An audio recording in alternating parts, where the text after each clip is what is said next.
Такс. Ну что ж, погнали.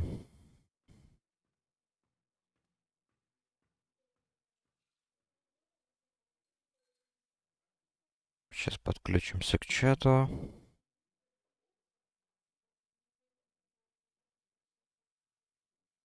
Все готово. Ну что ж, поделаем квестов сегодня. Так, сегодня, значит, болотина. Я все квесты делать не буду. Я вот подумал насчет элитных квестов черного железа. Если будет с кем делать, то я буду их тоже делать. А так, ну я тут чисто из-за того, чтобы получить лук. В первую очередь. Ну, соответственно, по формуле кожи тоже с рапторов. Очень подходящее место, кстати. Тут много зверей, с которых можно прокачать профессию. Ну и буду мониторить чат. Если вот вдруг кто-нибудь будет собирать группу на крепость Черного Клыка, Темного Клыка, то я обязательно схожу. Но это только вот если будет в чате кто-то искать. Я лично ничего спамить не буду. Поэтому тут уже как получится. То есть сейчас это не в приоритете. Так, что у нас здесь? Gunsmith.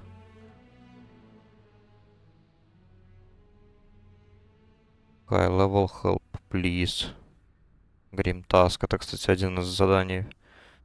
Одно из заданий, связано с войной с черным железом.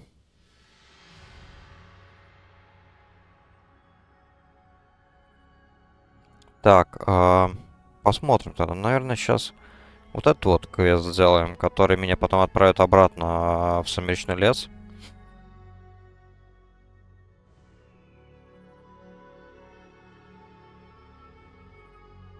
Двадцать 28 левел.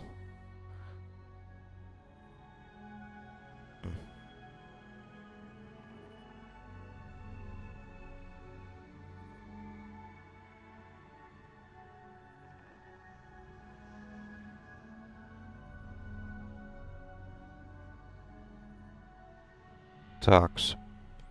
Надо сначала сундук залутать. Тут больше, наверное, мурлоков не будут мне мешать.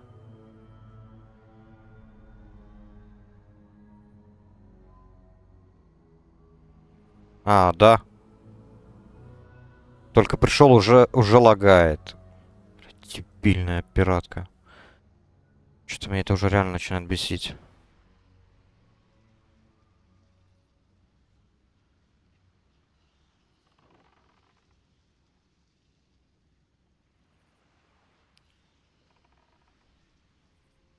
Так, ну что ж, почистим тогда. Это местечко от мурлоков.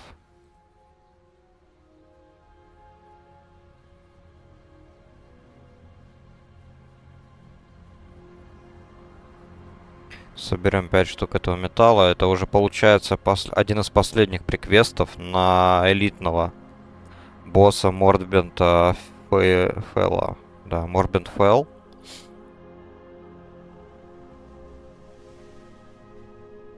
Так, блин. Вот это тут уже хреново. Что-то со всех сторон меня окружили эти придурки. Начали отстреливать. Кабан, иди сюда. Хватит драться.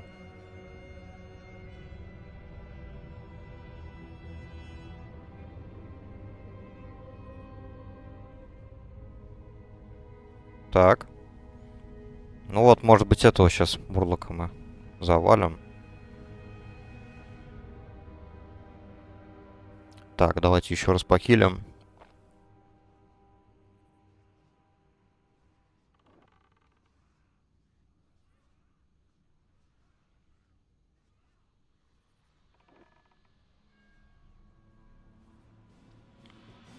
Нормально. Угу. Только вот лагает. Мне вот не нравится то, что лагает. Сколько сейчас народу играет? 2200? Вы что, издеваетесь? И сервер лагает. Постоянно, короче, хочется сказать, близы, почините сервак. Но я немного забываюсь, то, что это не Blizzard.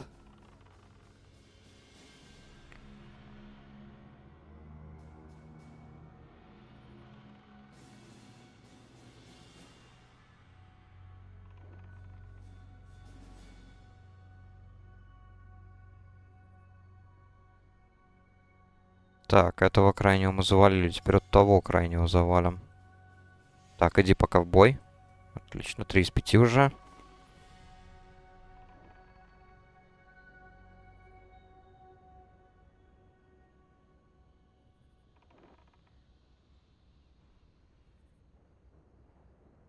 А, точно, я сначала собираю, значит, эти 5 слитков, вот вспомнил. Потом надо будет в Штормград лететь, чтобы сделали, соответственно, там. Кузнец что-то там не сделал. И потом я уже отправлюсь к Свену Йоргенсону. К Свену Йоргену, не помню, как там его зовут. О, все. И он меня уже отправит в бой против самого Морбента Фьюэла. Там уже, конечно, придется собирать группу. В соло никак.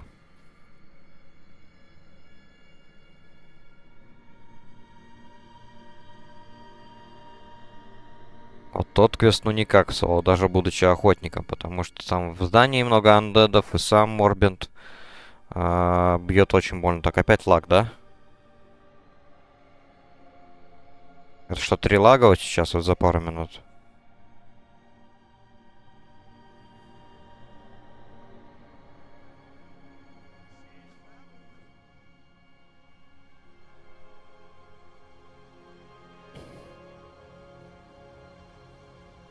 Ну, не знаю.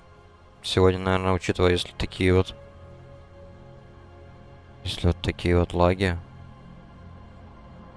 Наверное, не пойду в данж.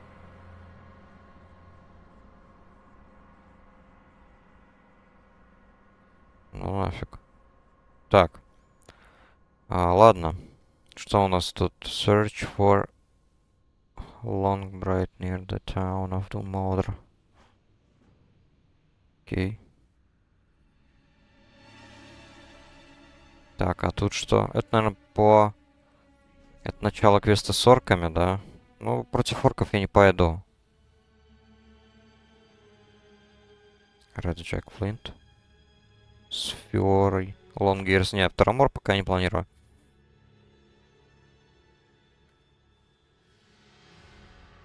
Так, если он отправит на орков, то...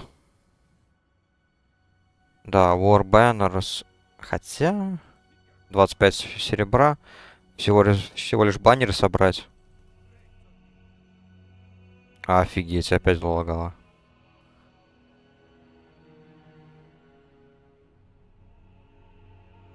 Просто баннеры, да, думаю, без проблем тогда соберу.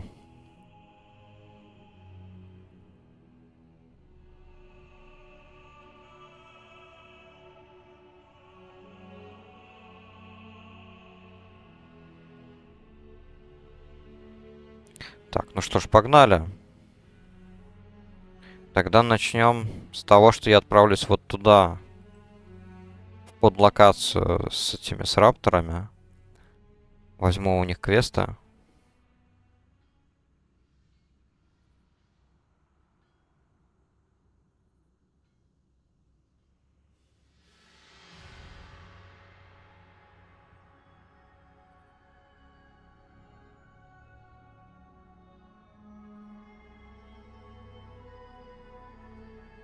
Еще там какие-то квесты, я помню, должны быть на Мурлоков, но он вроде берется здесь где-то на причале. У одного из моряков. А по-моему, я там уже... Все, я уже слишком high level. Там вроде 24 какой-то, 25 нужен. Поэтому не вижу смысла. Так, что у нас тут? Сумки. Ну, условно скажем, пустые.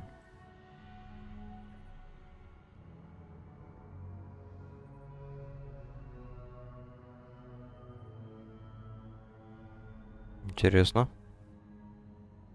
Что это за NPC был с игроком? 60-го левела. Первый раз такое вижу.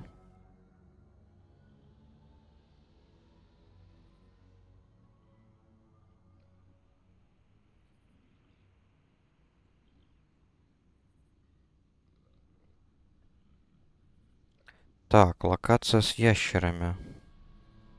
Где у меня проход? Наверное, здесь.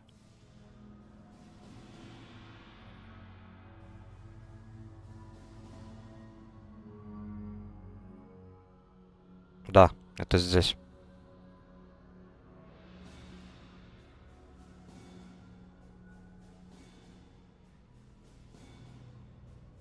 Да, надо будет вот этих вот ящеров отстреливать. И под конец там надо будет завалить тоже ящера. Он будет находиться вот там вот. Стоять. Там какой-то 27-й ящер, не помню, 29-й левел. Ну, я смогу его одолеть уже. Без проблем.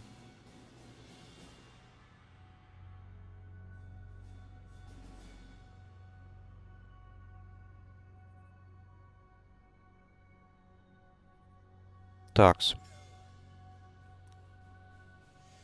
Ormor's Revenge. Вот он. Это вот его цепочка квестов. Так, посмотрим, а что здесь. Это мы сдаем. Return to Tarl Rockweaver with Marin's Note. Хорошо. Это легко.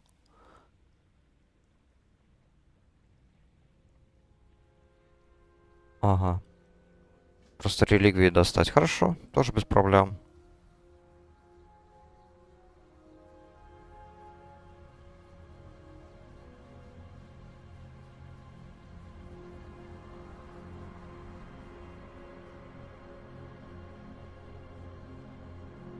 Так. Ormor's Revenge. Это... Каких сначала? Скричера и Раптора. Это, по-моему, вот этот, который здесь, вот на болоте. Так, вот один из них, кстати.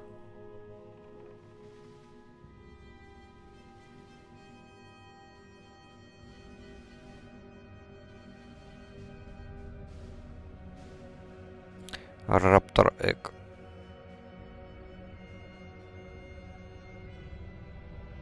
Ух, сейчас нафармлю кожи. Ну как? Не так уж и много на самом деле. По 10 этих. И в следующей части квестов тоже по 10, по-моему. Вчера он вне стрима прокачал профу с 33 до 44, по сути. Ничего такого.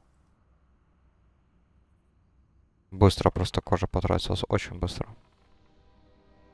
К сожалению, слишком много ресурсов требует, чтобы сделать один айтем. Это, по сути, такой же гемор, как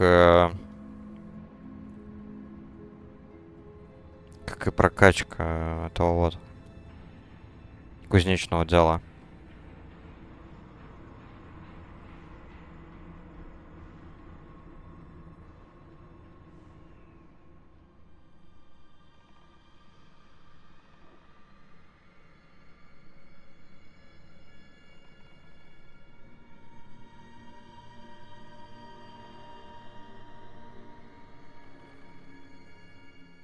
Ходят, тут ходят всякие.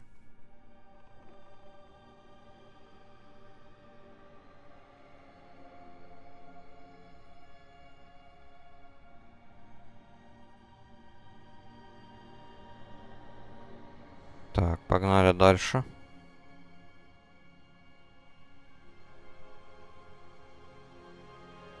Угу.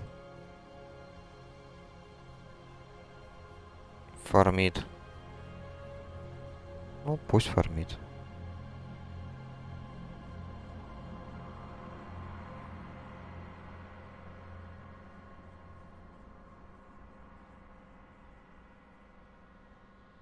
Lesser Spirit продам. По-моему, опять лаги. Офигеть. 2 серебра стоит. Просто продам и все.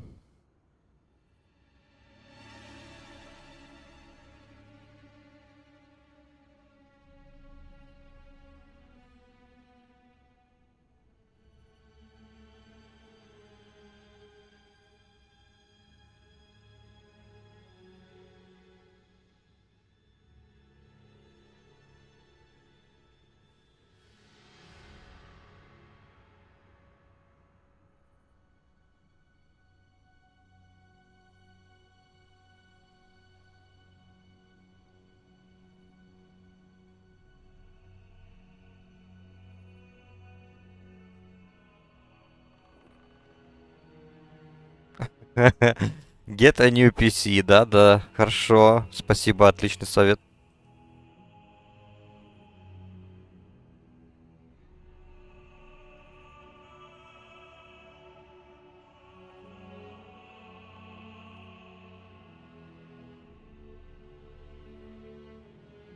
Не, ну если сравнить вчерашний день, то это вообще совсем другое дело.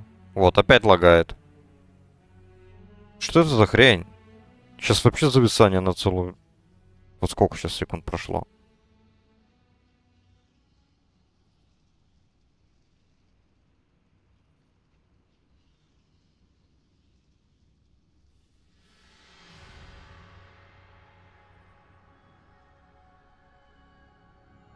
Ну, бред какой-то.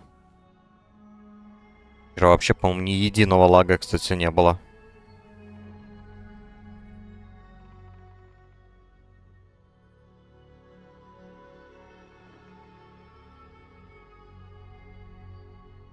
Да, но мне эта, конечно, ситуация не особо нравится. Как я вижу, многим игрокам тоже сегодня, как ни странно, онлайн для пол-11. Что за бред? Что с кабаном? А, опять лаги. Значит, сейчас у нас пол-11. Для пол-11, ну, 2500. Не знаю, ну чуть-чуть маловато, наверное, все-таки.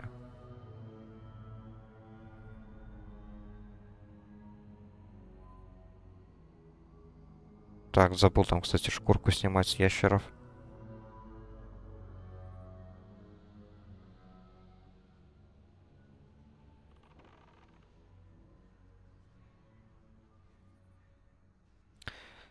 Блин, ну если так дело пойдет, то я не знаю, со временем буду задумываться о смене сервера какого-нибудь.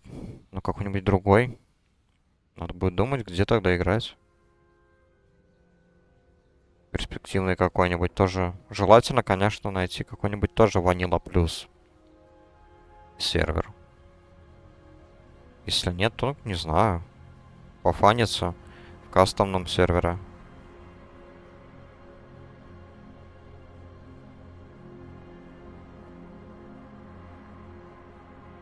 Так, мне вот этих вот сереньких надо больше. Так тут как раз 4.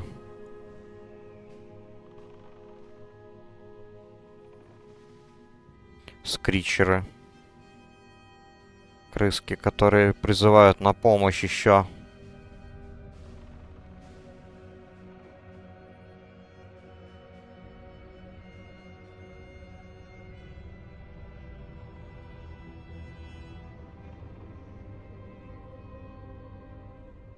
Так, ну ящеров он держит нормально. Только сейчас вот до половины хп прошло. Так что кабан молодец.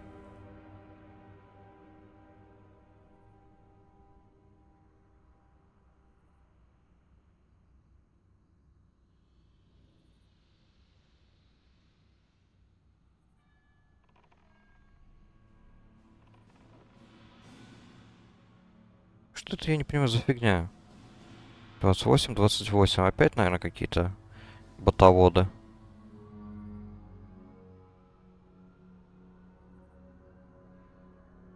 Так. Какие у нас тут ящеры? Раптор. Ладно. Учитывая, что мне еще один раптор нужен.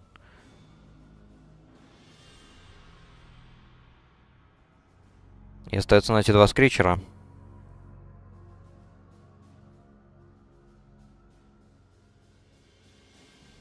Так, хорошо.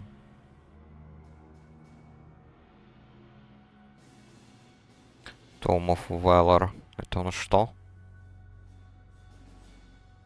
Find Daphne Stillwell. Понятно, это один из первых серьезных квестов по цепочке паладина.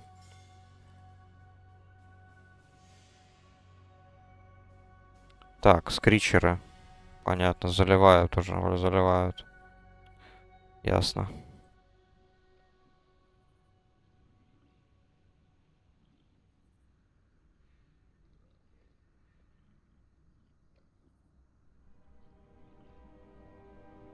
Рапторы, рапторы.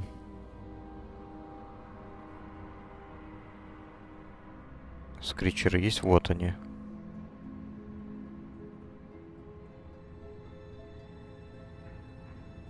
Ну вот тут двоих завалю. И по делам.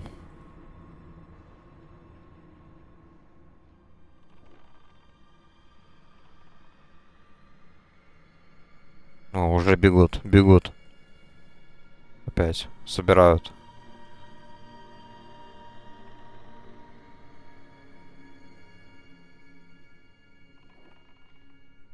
Чуть-чуть, конечно, я вот презираю тех, которые используют AOE фарм. Молодцы, конечно, то, что они могут это себе позволить, учитывая то, что, допустим, человек играет за того же мага, да? Но с другой стороны, они мешают другим игрокам.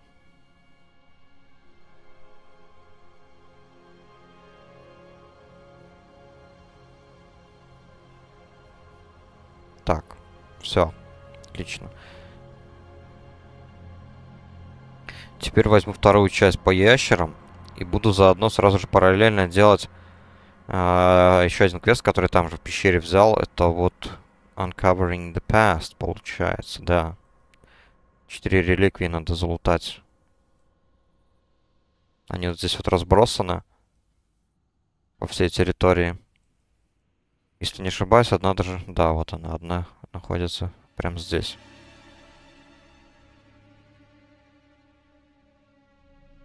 Вот так вот. Неру фрагмент.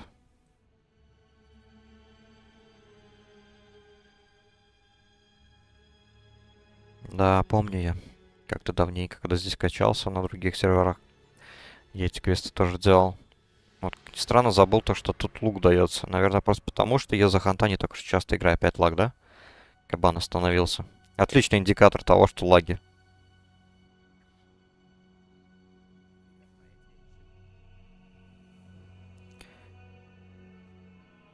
Так.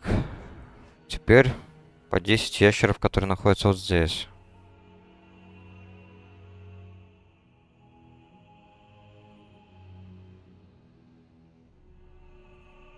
Заява. Children of Corn. 34-й Night Elf Hunter. Но он, видимо, не хардкор.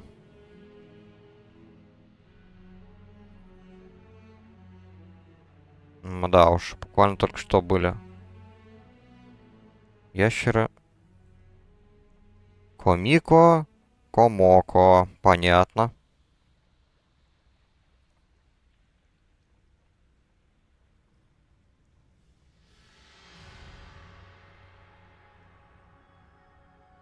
Гольм фрагмент. Адос. И последний, по-моему, фрагмент тут где-то в саркофаге наверху. Да, вот он.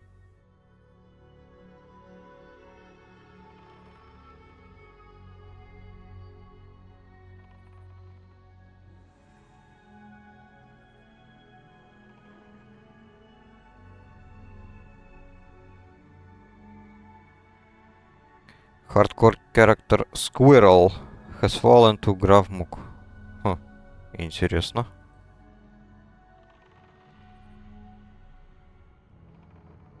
Так, вот я не помню, на английском Squirrel через один R, по-моему, пишется, ведь логично.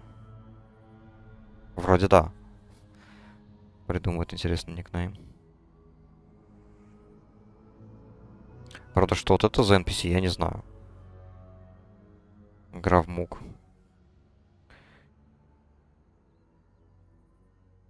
Что за никнейм такой? Может быть, какой-то кастомный NPC, или, я не знаю, может быть, какой-то от Орды? Что-нибудь вот вроде того.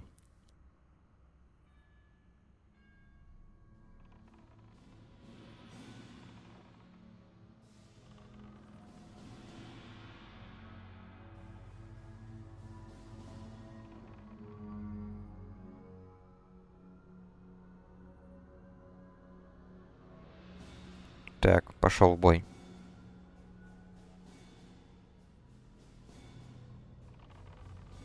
Так, тут вроде сундуков никаких не было, я не припоминаю. Блин.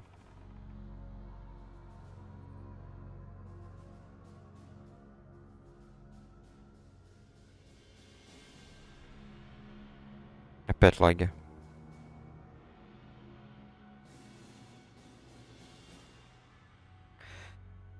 А.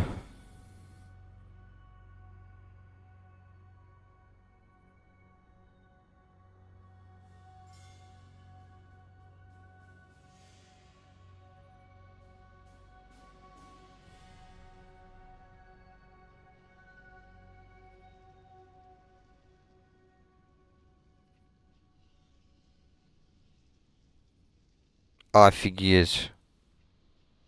Сколько тут секунд? 30 был лаг? Я до сих пор вот только-только сейчас смог залутать. Блин, как же не завидую тем хардкорщикам, которые сейчас вот дрались там, я не знаю, в данже. Или еще имели какие-нибудь там опасные ситуации. О, опять. Офигеть, как же это это вот срывает стрим.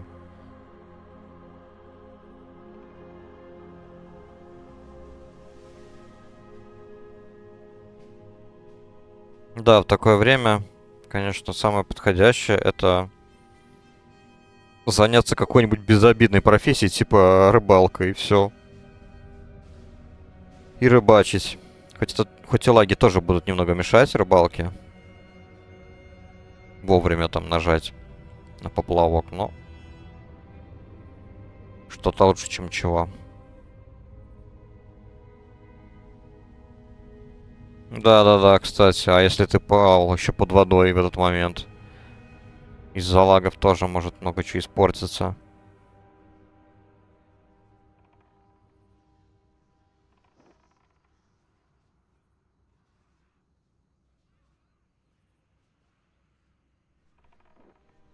Че он бегает? Че он ищет-то? Я не понимаю.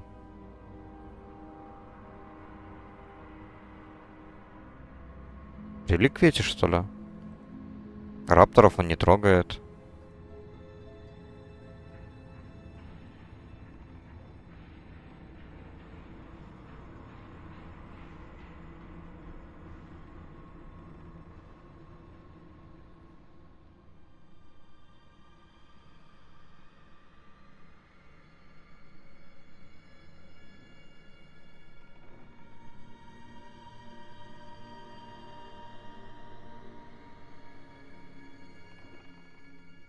Так, ну вроде пока все устаканилось. Особо хардкорщики не умирали во время этих длительных лагов. Там только один разве что погиб от долоранского ученика.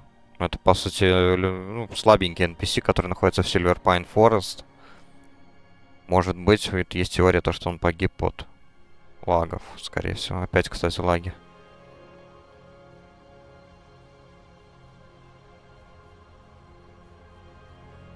Так, синеньких этих надо.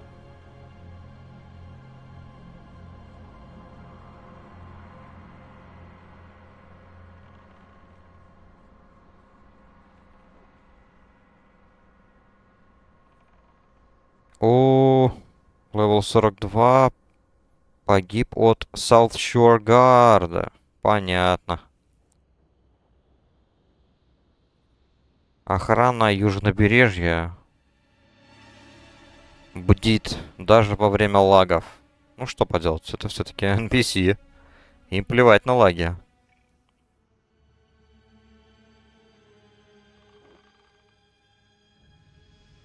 О, я 28-й.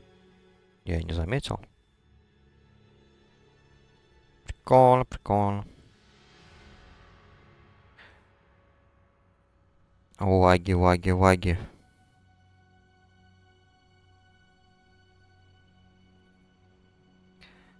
Благодарю. Сам как-то не следил за полоской. Офигеть! Сколько у вас сейчас стрим идет? 30 минут. 30 минут вот идет, и в течение этих всех 30 минут тут лагает нереально, ты бы знал. Я в данж сегодня 100% не пойду. Я извиняюсь, но это пиздец какой-то. Тут один фриз был почти на минуту целую. Народ в чате просто массово жалуется на эти на фризы, на лаги.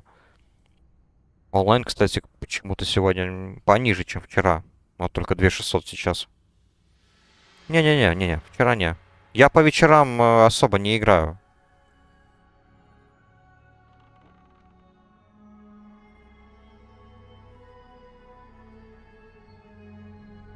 Тем более за хардкор персонажа я... 90% это все, что происходит, это происходит на стриме. 10% это только если там прокачать профессию. Вот я вчера вне стрима профессию прокачал. То, что у меня были там стаки кожи. Угу. Я их прокачал. Так, интересно. Ага. Блин. Что за бред творится? Я вот думаю, если этот сервер будет утопать в лагах, вот так вот, и не будут исправлять, надо будет, наверное, искать какую-то потенциальную замену. Другой сервер. О, опять. Смотри. Секунды 3. 3-5 секунд, наверное, вот только что сейчас было зависло. Надо будет думать какие-нибудь еще, вот, если есть ванила плюс сервера. Потому что что-то меня в последнее время черепаха вообще не радует. Хотя вчера, вот если вчерашний день сравнить, по-моему, ни разу не было зависания.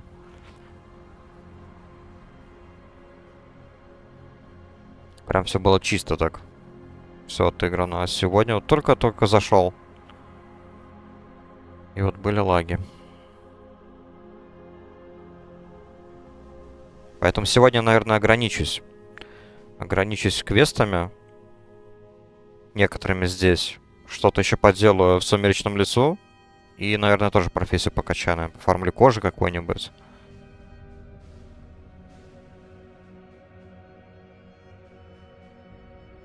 Так, 8 из 10 еще надо. Хорошо. На базе ванила у нас добавлено плюшек ЛК, таланты, обилки и добавлены ключи для инстов. Из последних, вот на базе ЛК серверов я слыхал о WoW Epoch. Это вот мне еще один из зрителей рассказывал. Там вот на базе ЛК контент ванилы. Так. Че это у меня тут стрим тоже?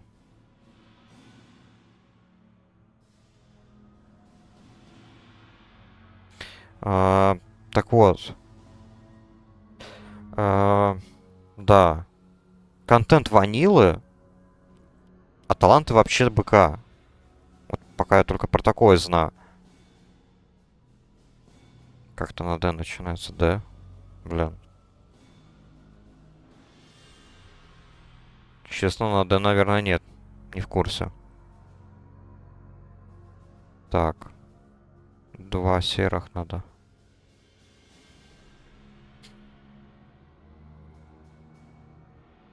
Ну и плюс я все еще жду кастомный сервер WoW Ascension.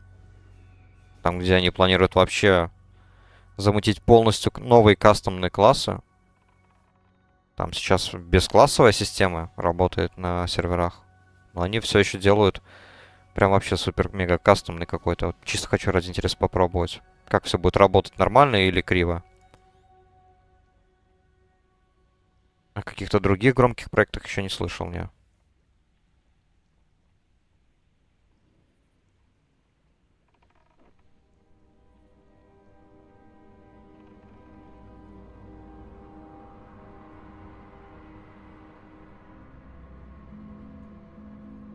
Да, как-то сегодня не очень, я смотрю. Активный день. Только 600 человек онлайн. В гильдии. А общий 2600. Ну, такое. По-моему, к этому времени уже должен быть около 3К.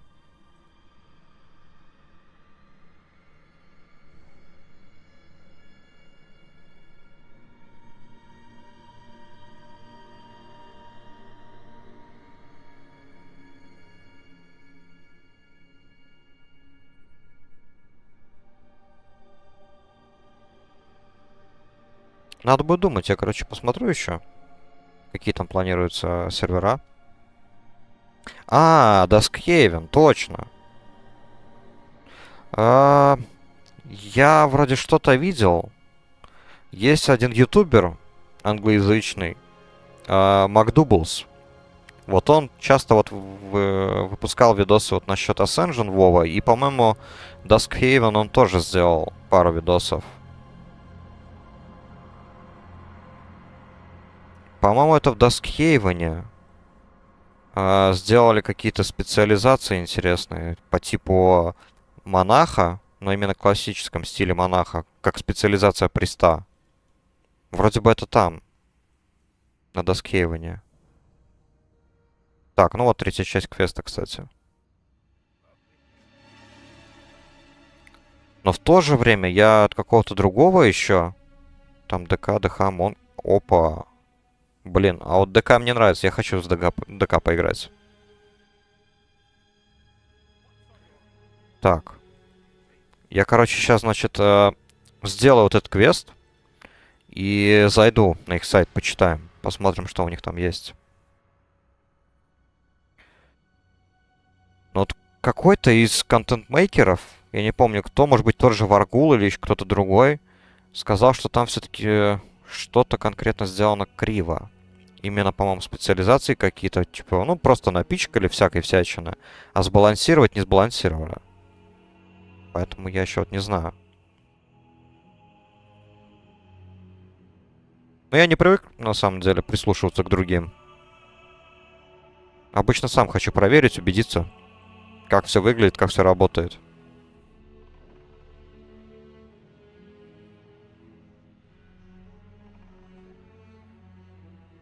Так, ну вот опять. Просело немного.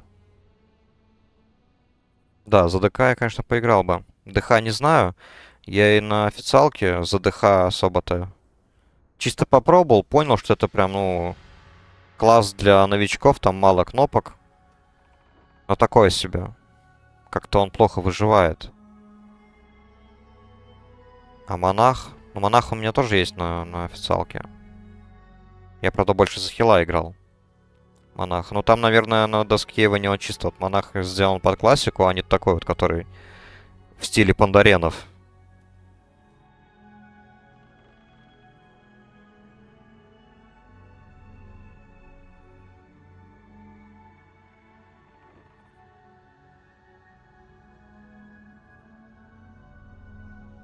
Угу. Да-да, ты, конечно, постой, подумай. Колутаешь. Кошмар.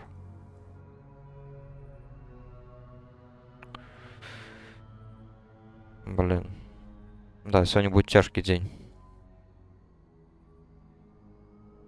Лучше какие-нибудь просто простые какие-нибудь квесты буду делать, где особо риска никакого не будет. Так. В БФА ДХ был классом, которого брали 15 плюс ключи. Когда Мон, когда ДД Хил брали на... Ты имеешь в виду, типа, они были недостаточно хорошими или что? Я просто в ключах особо не был. Я знаю, что, по-моему, вот эти вот ключи, они еще не такие прям высокие. 10-14, по-моему, достаточно высокие считаются вроде 20-е какие-нибудь. Где максимально пройденный 22-й, наверное, какой-нибудь.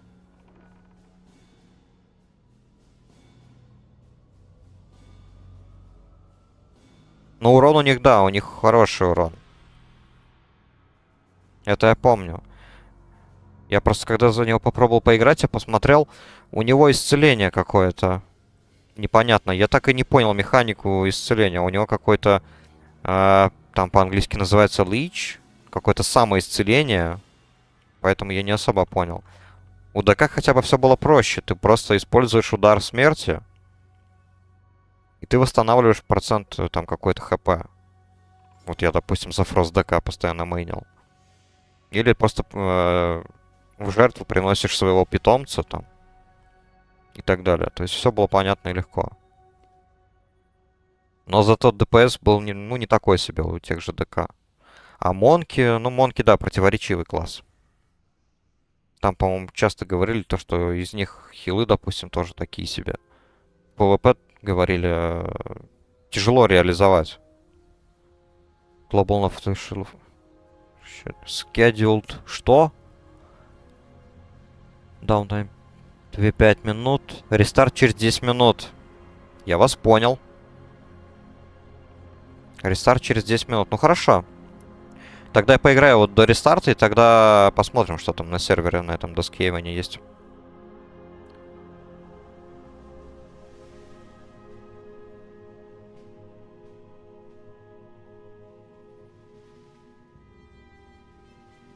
Да-да-да, сейчас лук вот как раз успею забрать. Может быть, даже успею добежать обратно до таверны, чтобы там выйти. Какой-никакой бонус опыта отдыха получить.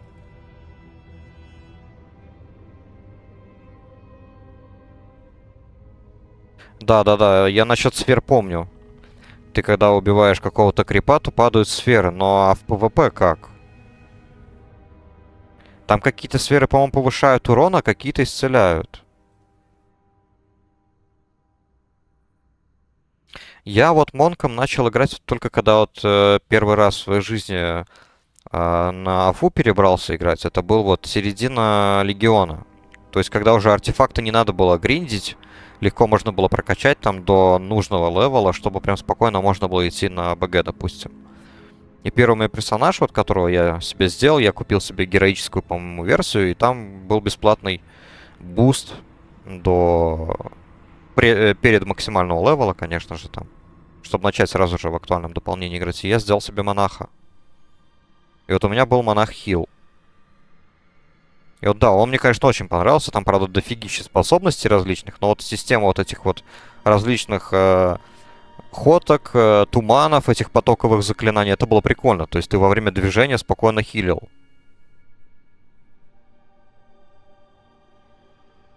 Это мне нравилось. И мне хил вот из всех хилов, наверное, в итоге и монах от современных хилов, наверное, монах больше всех понравился.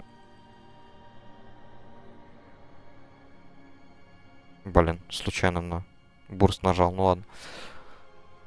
Так, Raptor's End. Да, ДПС бустит, скорость ниже, медленнее точнее. И общий ДПС тоже бустит. Отлично. Так. Все, я тогда побегу сейчас обратно в гавань Минитилов.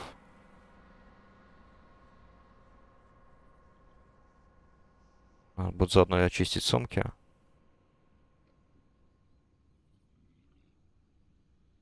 ДХ, ну вот. ДХ в ПВП. Я скажу так, у них бурст прям вообще офигенный, мне кажется. Под метаморфозой, да. Ну, когда вот метаморфоза иссякает, если вот его сковать, скажем так, ограничить его мобильность, я думаю, тогда ДХ становится очень легкой мишенью. Я вот, допустим, вчера монтировал видосы, у меня до сих пор там еще куча материала по прохождению сюжета в Dragonflight. Вот первый сюжет в первых локациях. И там, пока я проходил квесты, у меня там был один отрезок, где во время квеста на меня напал ДХ. И вот для сравнения, ДХ был хорошо уже одет. Видимо, в актуальном дополнении предыдущем в Shadowlands хорошо себя одел. У него было 50 с чем-то, 55, наверное, КХП. А я просто на своем рыцаре смерти был на эти шмотки, как их, блин, наследные шмотки. Просто full сет наследных шмоток, и мне было только 33к хп. То есть он почти в 2 раза больше имел хп. И почему-то я вот при помощи всех своих бурстов я почти его успел слить. Но стоило ему просто отпрыгнуть назад, нажать метаморфозу, нажать все свои бурсты, и он просто вернул, скажем так, инициативу в свои руки и меня в итоге зарезал. То есть вот так вот. Без метаморфозы вот его легко можно победить. А когда вот он под бурстами, это лучше не надо. У него что, наверное, и броня тоже увеличивается. Когда он превращается в демона. Но вот в Легионе, вот насчет вот монков, да, вот про эти все туманы. По-моему, в Легионе они были... Мало того, что они были потоковыми, так ты еще мог их использовать очень долго. Это потоковое заклинание там длилось очень долго. И во время движения. Вот это было офигенно. Ты просто во время бега на БГ мог спокойно, допустим, чувака, который с флагом, ты мог его спокойно хилить во время бега. А так я вообще, будучи хилом, я на ущелье Песни Войны, я меньше чем за минуту, плюс-минус где-то так, или за минуту, я мог от базы Орды до базы Альянса быстро добежать с флагом. Потому что у Монка мобильность это просто что-то с чем-то. Там эти телепортации, рывки разные. И выживаемость, естественно, за счет того, что ты хил. Очень мобильный. Поэтому в БГ мне очень нравилось с ним играть.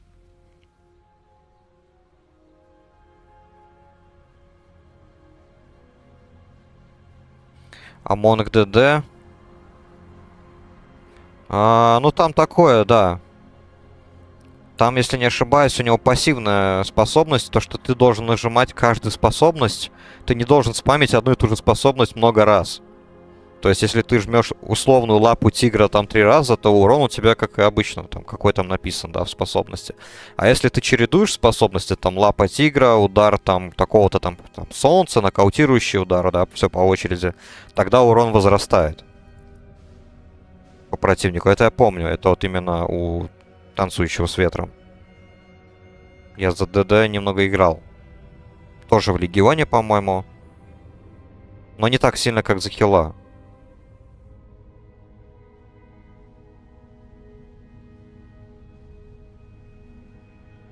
Карма. Да, карму помню. У него в целом довольно много там способностей. И для обороны тоже хороших. Там различные отвары. И что там только не было. Кнопок много у него. Так, ладно. Рестарт 3 минуты. Тогда глянем, что там за сервер Duskhaven. Посмотрю на сайте. Сейчас я зайду и включу показ экрана.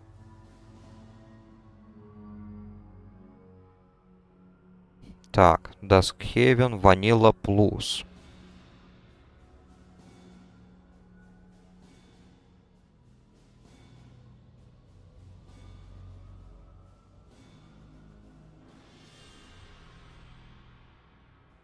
Ну хорошо, да, давай.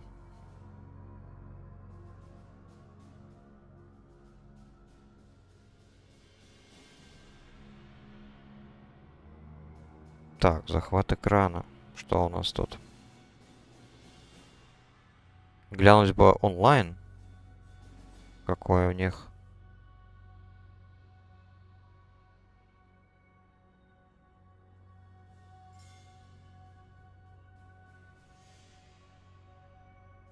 Custom Content. Class Changes. Давай. Вот сервер статус. Может быть, здесь есть онлайн?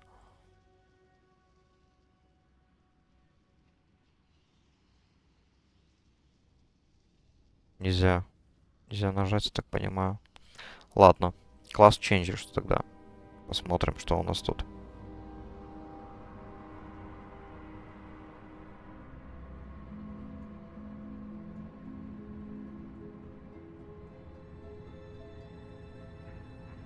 Героический прыжок.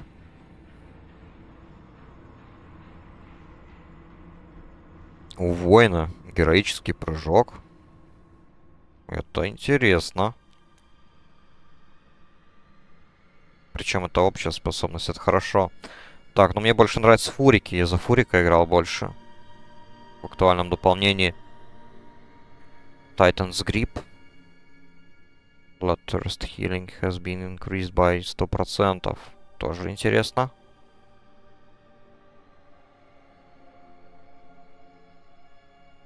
Barbaric Onslaught. Unleashes a series of 4 brutal strikes. По сути, то же самое, что и Rampage, по-моему. В оригинальном. Не, ну звучит, конечно, прикольно. То есть, я так понимаю, ему добавили больше выживаемости и хороших кнопок. Ну и плюс, да, может носить две ручки. Вот это круто.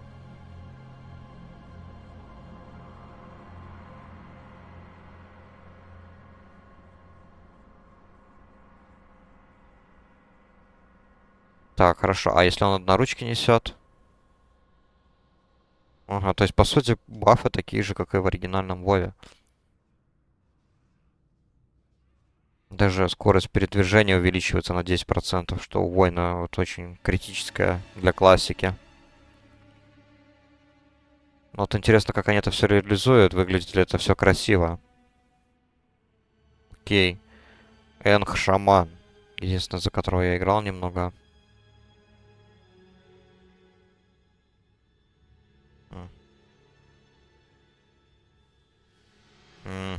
Не, для меня тут ничего не говорит. Танк. Специализация танка. Понял.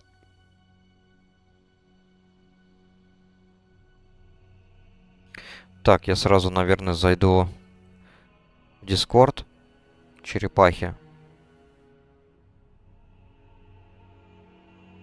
Чтобы мониторить.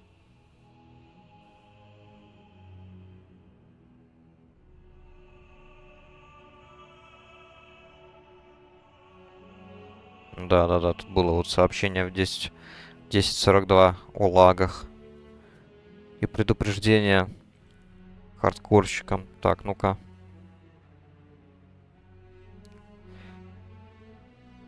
Так, что у нас тут? Паладин. New ability. Radiance Aura. Heals nearby party and raid. Ух ты. И хитрейт еще. Для паладина. Вот это аура. Блин. Это аура хорошая. Это, по-моему, что-то наподобие... Вроде как-то была речь о том, что будет аура. Такая вот аура была прям в альфа-версии. New Race Combo Taurens can become Paladins. Понятно. Я так понимаю, очень много копируют с ритейла. Mass Resurrection Quest available from Varian and Thrall. Понял. Varian. То есть Varian сейчас... Varian в Духсхейвене. Даже если это Vanilla Plus, Varian там сейчас король. А чё в смысле? Это как? Varian в ваниле нету. Там же Аниксия. С Болваром и с Андуином. Это вот я не понимаю, как они втиснут Вариана, если Аниксия с этим... С Болваром они там по квесту все-таки должны стоять. Интересно. Но то, что ауру добавили такую вот... По-моему, такая должна была быть в альфа-версии Ванилы. Которая исцеляет твоих союзников. Но вот я не помню, был ли вот второй бонус, который дает еще хит рейтинг на 2% для самого паладина. Офигенная аура. Я думаю, она даже будет куда более чаще используемая, чем какая-нибудь ретри аура или Sanctity аура. Так, ладно. Смотрим, что тут ретрику дали-то. Sheet of Light. Spell Power Scaling reduced to... Так, двуручное оружие. Ага, то есть Джага будет увеличивать скорость атаки на 15%. На 5 секунд. Это прикольно. По-моему, это было уже на актуале. Additional Holy Damage. Тоже, по-моему, было на актуале. Ну да, я так понимаю, они, по сути, копируют многие фишки, которые уже были. Либо на Личе, либо сейчас вот есть на актуале. Потому что на актуале лишь недавно Таурены стали паладинами.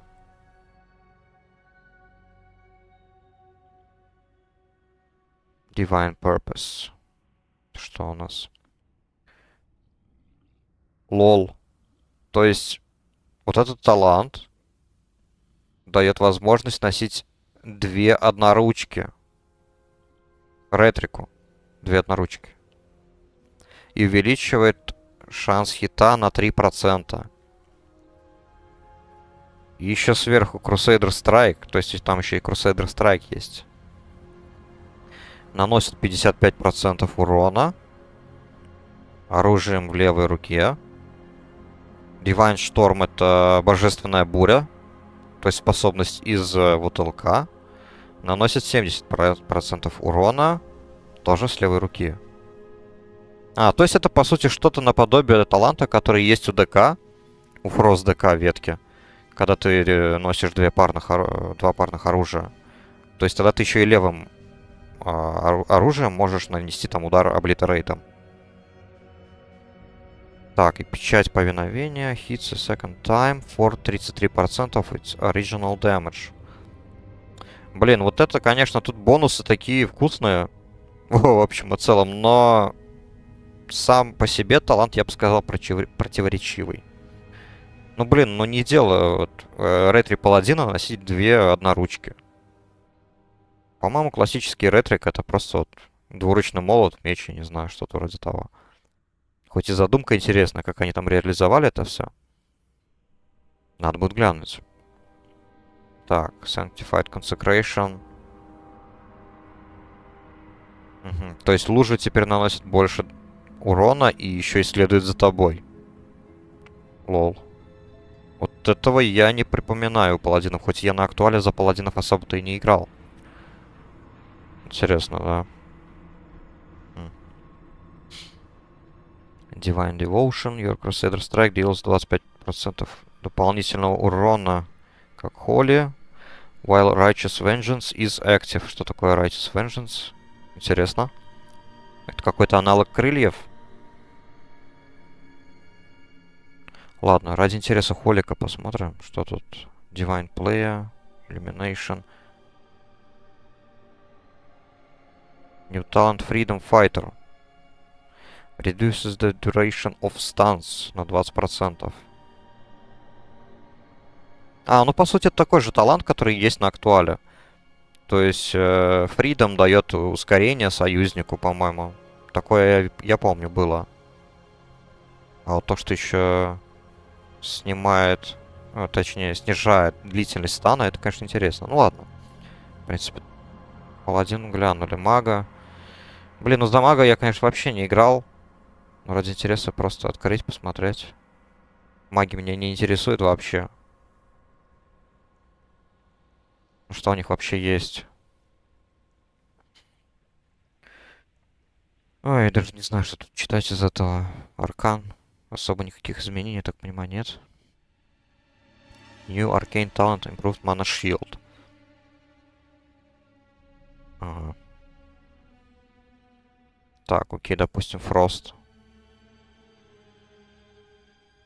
Glacial Spike. По-моему, тоже я вот эту способность, наверное, видел на актуале. Маг над собой создает такой гигантский ледяной шип и выстреливает по врагу. Что-то подобное, наверное, и здесь ввели.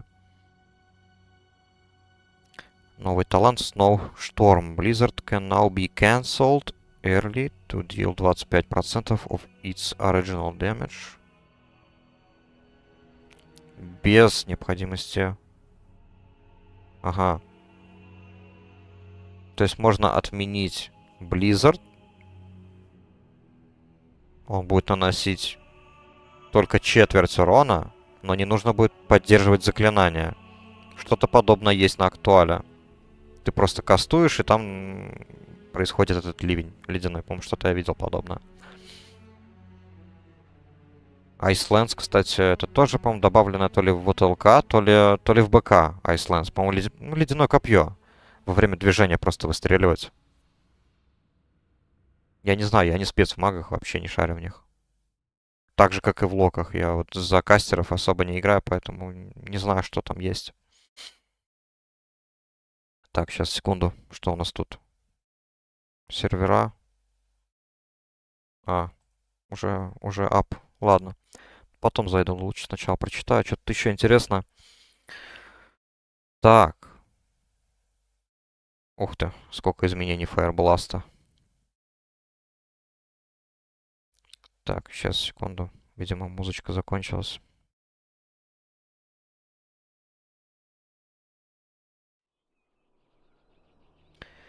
Fireblast, base mana cost reduced.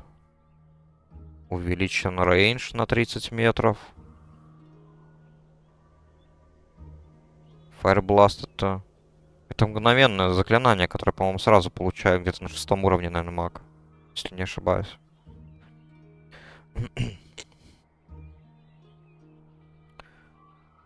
Ладно.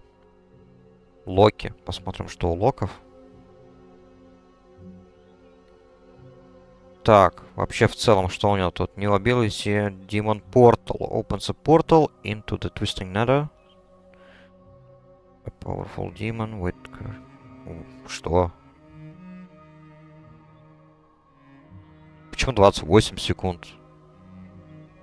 Summoning a powerful demon which curses and taunts your enemies.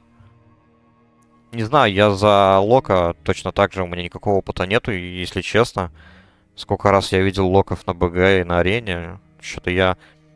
Я помню именно у Демолок мог призывать прям целую армию этих бесов. А так, ничего подобного я не припоминаю, если честно. Hellstones from a soul well. Have 3 charges. Ага. Не знаю, был такой или нет на оригинале. Какой-то soul well.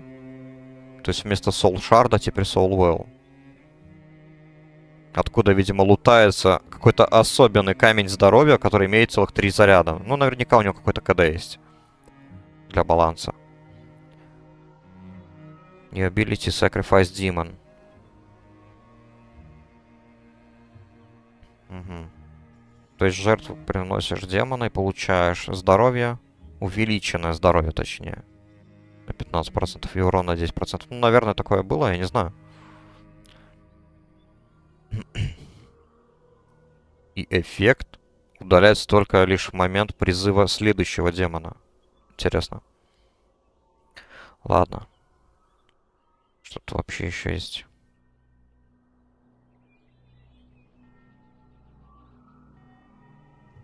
Короче, ладно, я вообще не шарю в Локи, еще меньше, чем в маге. Все вот эти вот заклинания изменения для меня вообще ни о чем не говорят. Потому что, по-моему, Лок, он и на классике был достаточно хорошо проработанный класс. В отличие от того же Друида или Паладина, за которых я играл в основном. Так, вот. По-моему, мне говорили то, что вот у Приста новая специализация, монах, вот она. Отлично. Так, ну хорошо, сейчас тогда все мы тут откроем, посмотрим. Вот за Престов я чуть-чуть играл. Так. В целом, что у него тут? Новая способность Holy Champion. Ну, по сути, баф. Что у нас тут еще? Renew and Shadow Word Paint. Ticks have 10% шанс to grant spell power scaling with your level. Понятно.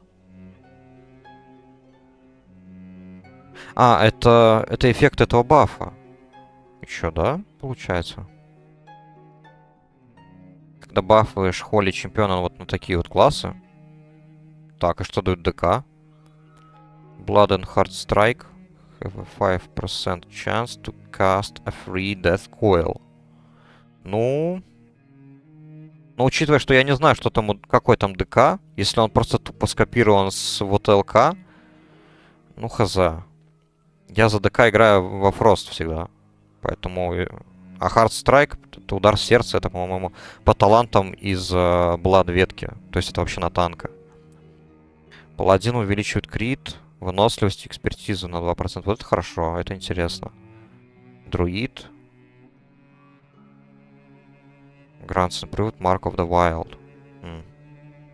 Еще бесполезно, мне кажется. Ну, это чисто мое мнение. Бесполезно. Ладно. Что тут вообще? Spirit of Redemption increased total spirit на 15%. New talent Watchful Valkyr. Call upon a Valkyr to blast your enemies for... Вот это прикольно, конечно. Звучит прикольно. Призыв какой-то Валькирии, которая будет 15 секунд наносить урон. Вот такого рода способности мне, кстати, нравится, когда можно призвать еще какого-нибудь упыря, который может тебе помочь. Неважно там, за какой класс там играешь. Так. Смайт. Это типа смайт так полностью, что ли, изменили или что? Ладно. ШП. Я больше за ШП, наверное, играл. Shadow Word Pain now deals damage instantly and scales with haste. В смысле? Вот тут я не понял. Она все еще остается дотой? И она просто начинает наносить урон тут же, сразу же, как ты кастанул Shadow Word Pain. И тогда тут же наносит урон прям с первой секунды. Или это больше не дот эффект, и она просто вот наносит урон. Прям как Shadow Word Death, допустим. Вот в чем я тут немножко не понимаю. Это надо бы тоже смотреть. Но я за ШП особо так, не знаю, успею поиграть, нет?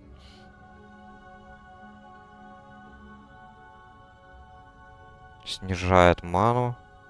Затраты маны, точнее. Focused Mind. Снижает затраты маны на Mind Blast, Mind Control, Mind Flame, Mind Sear, кстати, не классический спелл. Он, по-моему, появился потом. Я его помню в ЛК, наверное. Это то же самое, что, по-моему, Mind Flay, только на площадь действует. Новый талант Shadowy Tome. Reduces the channel duration. Ага, то есть снижает длительность поддерживания заклинания. Mind Flay. Ну, не знаю. Меньше поддерживаешь, меньше наносишь урона, на мой взгляд, так. Новый талант, Searing Nightmares. Your Mind Sear now also afflicts all targets with a weakened version of Shadow Word Pain. Звучит интересно.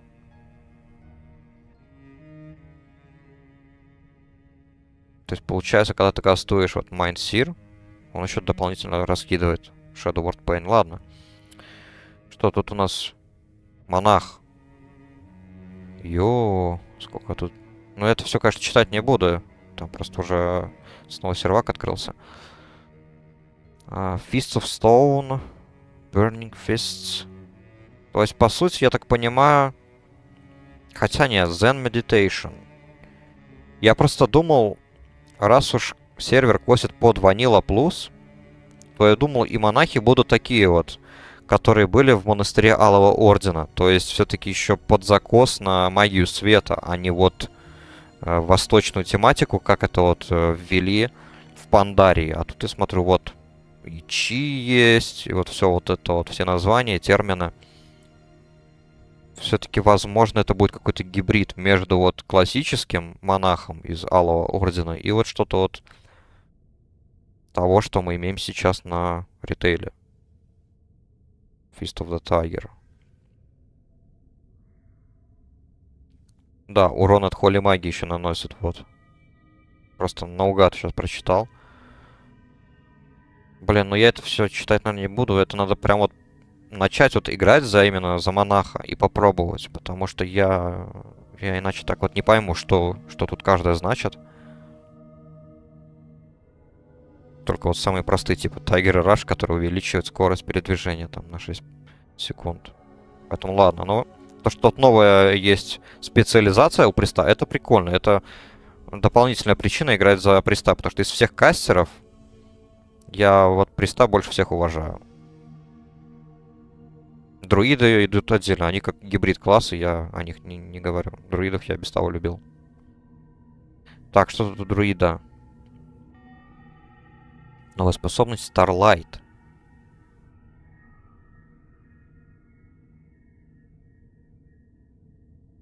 Угу. То есть увеличивает скорость. Окей. Mass Resurrection. Такой же, как у Паладина. У Паладина такой же дали. Паладину такую же дали способность. New Race Combo. Тролли и воргены. Теперь... А, то есть, значит, еще и воргены там есть. Понял вас. Значит, и гоблины, наверное, есть за Ордо. По крайней мере, я так предполагаю. Понятно. Хорошо, ареста. Tree of Life also causes your resurrection... Rejuvenation. Your rejuvenation, блин. Язык заплетается.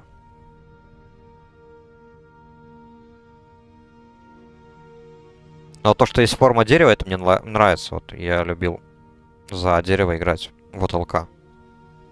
Отличный хил.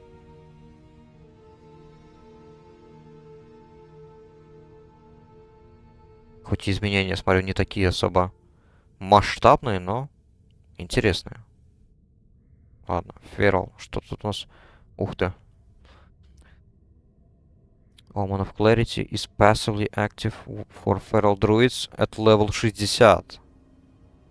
Ага, то есть раньше вот Omen of Clarity это был талант в ветке баланс. То есть это был дополнительный баф на 10 минут, который, ну, разумеется, при успешном заклинании, которое наносит урон, или миле атака, он дает следующее заклинание или атаку бесплатно. Теперь же это будет пассивный урон. Ой, пассивный баф, который будет активен для ферал друидов на 60 уровне. Звучит интересно. Pulverize.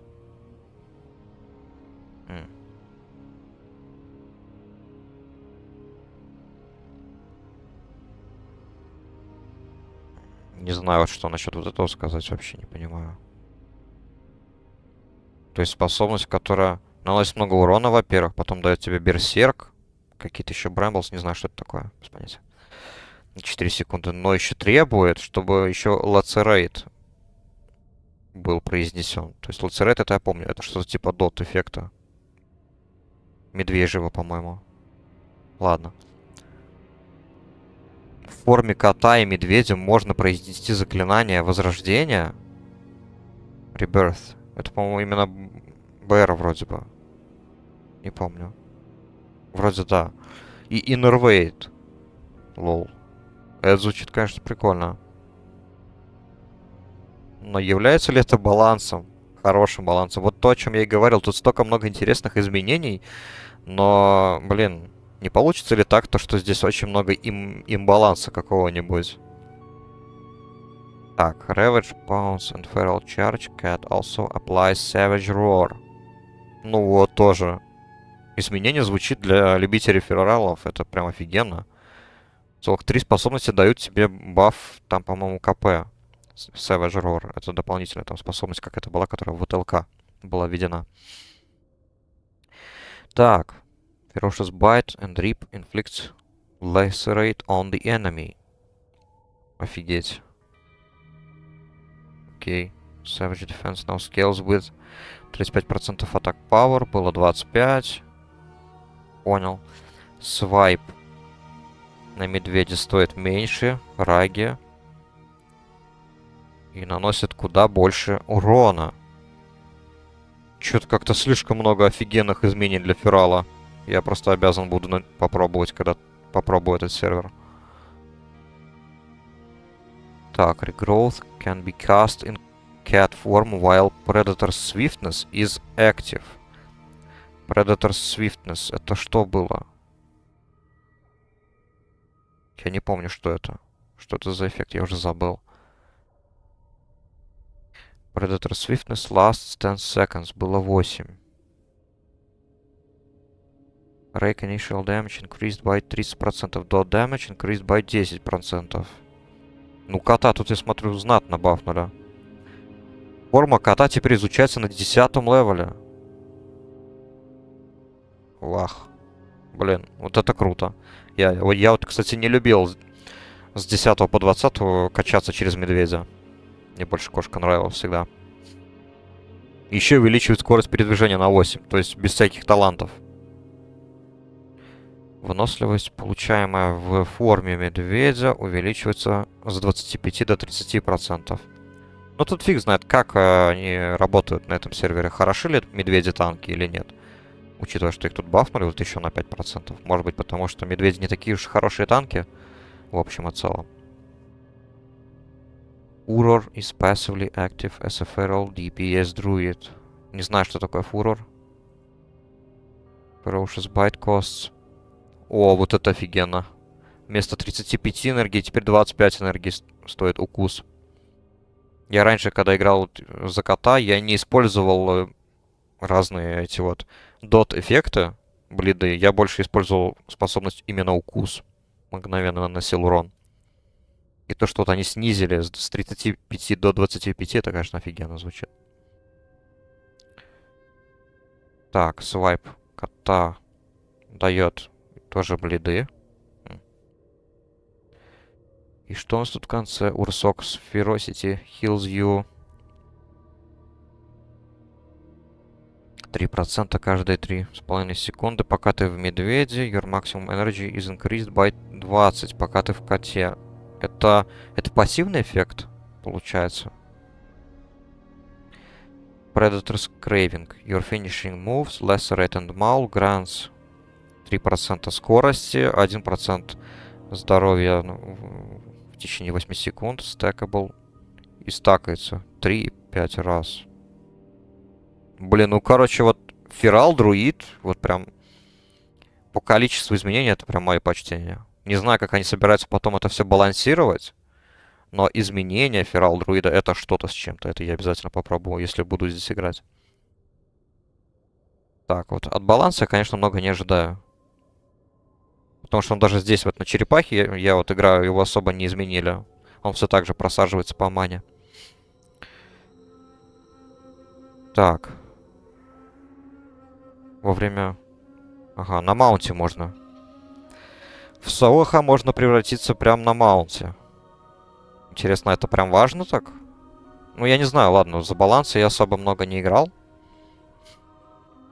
Moonglow. Баланс талант. Moonglow. Ой, забыл я уже. Reduces the mana cost by 15 bullet. Типа снижает затраты маны там на различные баланс заклинаний. И, по-моему, некоторые...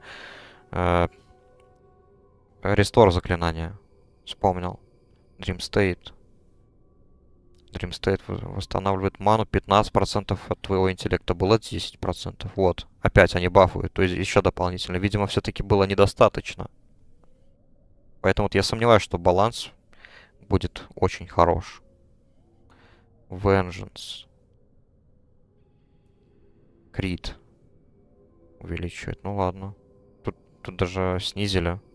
Ладно. Starfire cast time reduced by 0,5 секунд. Starfire. Это звездный огонь там или как он там называется? Eclipse. Окей, понял. Rebirth can be cast in Moonkin form. Да, скорее всего, наверное, это возрождение именно БР считается. То есть в форме Солоха. Single target critical strikes in Moonkin form regenerates 3% твоей маны. Хорошо. В принципе, хорошо, да. Новый талант. Пока шипы активны на тебя. Гнев. Launches turns, dealing additional nature damage. То есть пока активны на друиде баф шипы. И он кастует во врага гнев. То еще гнев дополнительно наносит урон от бафа. Тот же вот урон, что на бафе шипов. Звучит клево, конечно. Какие-то интересные изменения, да, все-таки есть у баланса. Fury of Elune. While your Starfire is empowered by Eclipse, it will call down a stellar flare upon your enemy, dealing damage. Это, по-моему, что-то вот наподобие, наверное, было в ритейле, не? Вот я не помню. Вот когда ты кастуешь вот Starfire, это одно из основных заклинаний у баланса. И там дополнительно, по-моему, что-то еще падало. Типа то ли звезд, то ли луна, то ли что-то вот вроде того. Вот мне кажется, это вот что-то вот наподобие вот этого вот таланта. Ладно, вот теперь то, что вот ради чего я сюда пришел. Это, конечно же, ДК. Так, новая способность Soul Reaper. Это на ритейле есть такая способность. Она, по-моему... По-моему, она... Для Анхоля. Ладно. Horn of Winter has been changed. ГКД has been removed. И восстанавливает больше рунической силы. Интересно. Ну вот я помню то, что вот на ритейле... вот я за Frost ДК играю на ритейле. Ну, играл за Frost ДК. И вот у него все бурсты а не без ГКД. То есть ты мог просто тупо все свои бурсты, все свои фулы закинуть в один макрос и вставить просто в одну кнопку. И ты нажимаешь эту одну кнопку, и просто все бурсты включаются.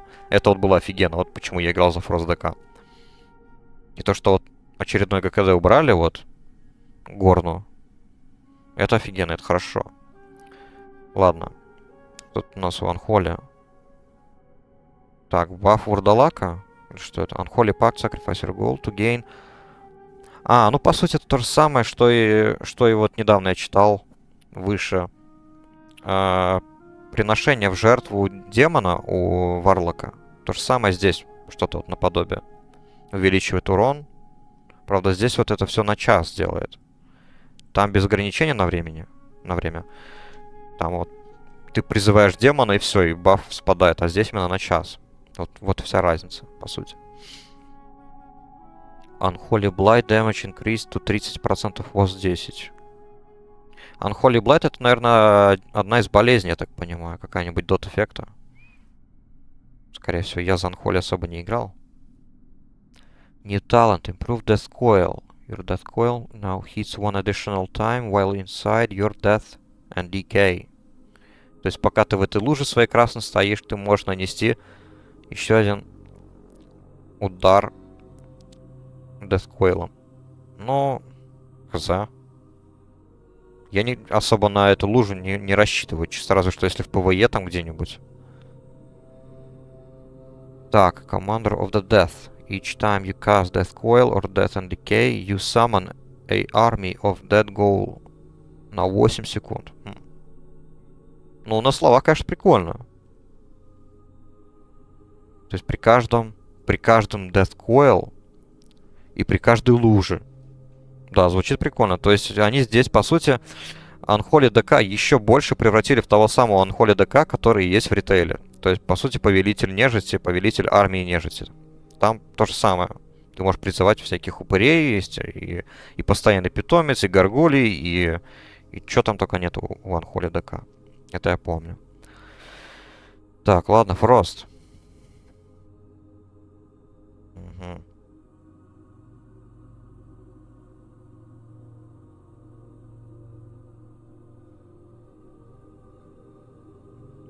Это что получается? Это талант или что? Active after taking threat of Tessarian. Я помню, по талантам у Frost DK именно было связано с ношением двух одноручных. То, что ты там левым потом оружием тоже наносишь какой-то урон, допустим, тем же облитерейтом. А вот насчет вот такого таланта, это я помню в ритейле есть. Я так понимаю, они просто скопировали. Но как конкретно они скопировали, я, конечно, не знаю. Я не помню. Ладно. Merciless Combat deals 6% increased damage at max rank and targets below. Вот это тут хз. Вообще без понятия. Это... Я не припоминаю вообще такого, что такое Merciless Combat. Unbreakable Armor increases strength by 15%. Это я помню. Это баф у ДК появился в ОТЛК. Он увеличивает, по-моему, броню и силу, если не ошибаюсь. Там 1 минута КД, по-моему. В актуале этого бафа уже нету. Howling Blast applies Frost Fever by default. Угу. Howling Blast это, по-моему, воющий ветер, я так понимаю, по-русски. Сразу же кидает дебаф болезнь. Frost Fever. Это хорошо. Guile of Gorfiend increases critical strike damage by 40% at max rank. Было 45. То есть, вот уже, по сути, 2 нерфа Frost DK. New Talent. Абсолютный 0. Это я помню. Абсолютный 0 появился, наверное, в Shadowlands. Или... Ну да, наверное, в Shadowlands появился. Я не помню, был ли он в БФА. Может быть. Whenever Rhyme's active, your Howling Blast additionally freezes enemy for 1,5 секунды. Не знаю. Посмотреть бы, как это выглядит там на практике. Shattering Cold. Consuming Killing Machine or Death Chill grants you 2% increased frost damage на 8 секунд. Стакается 3 раза. Это тоже, по-моему, есть на ритейле.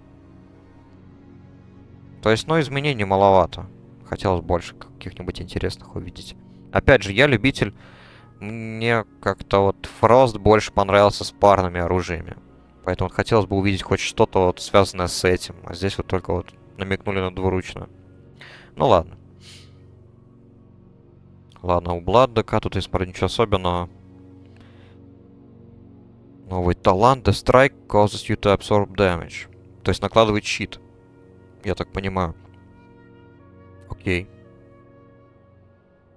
Blood Feast. Your rune tap. Vampiric Blood and Icebound Fortitude. Now summons a...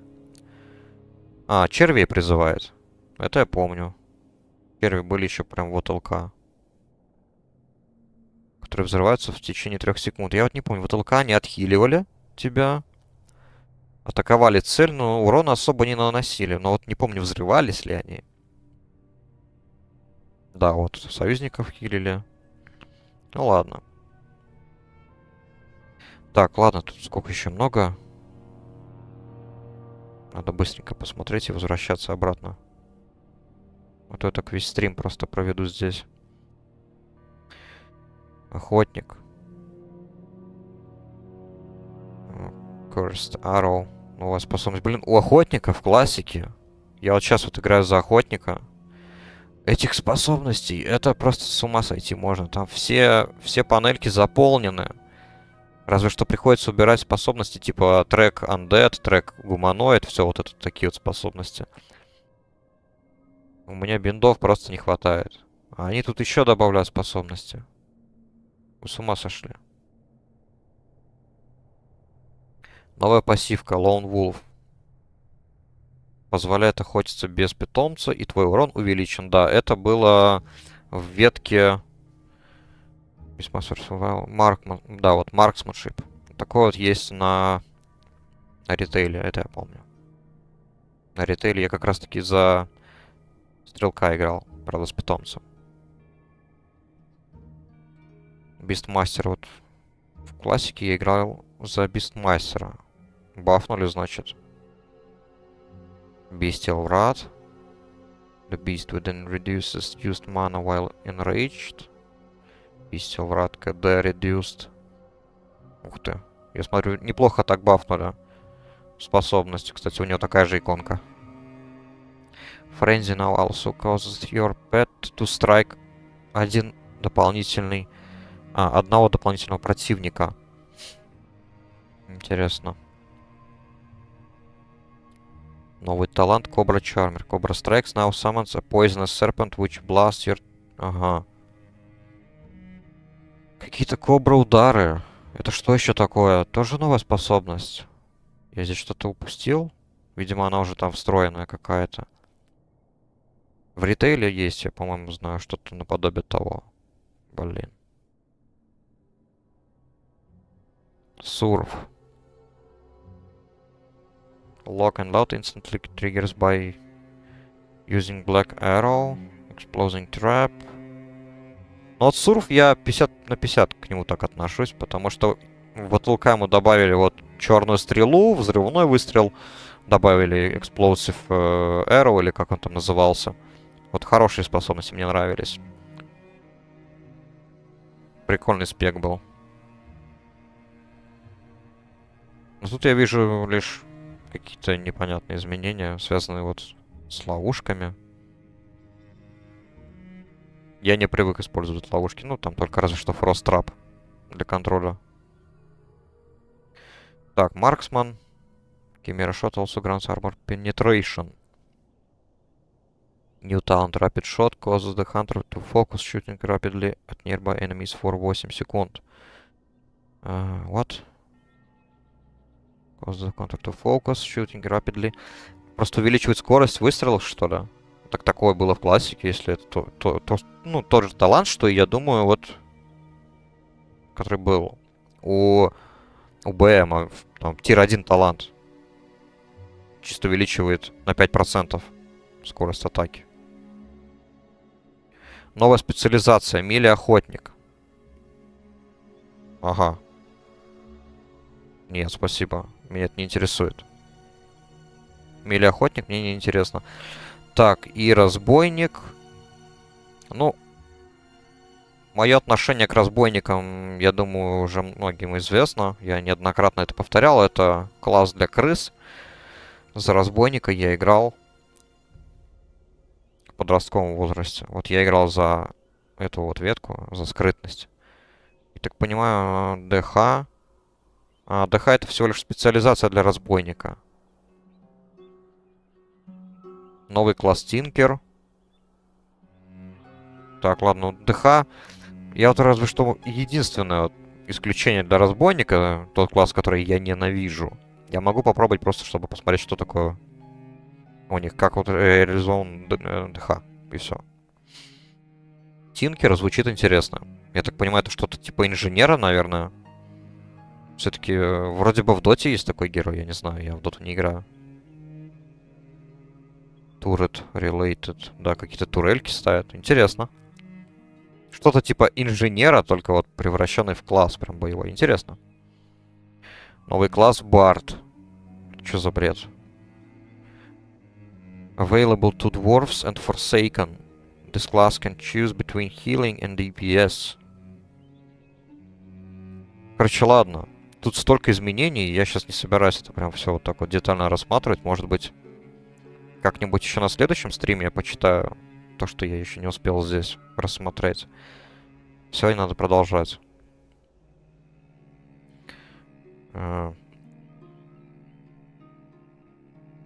Надеюсь, они починили лаги.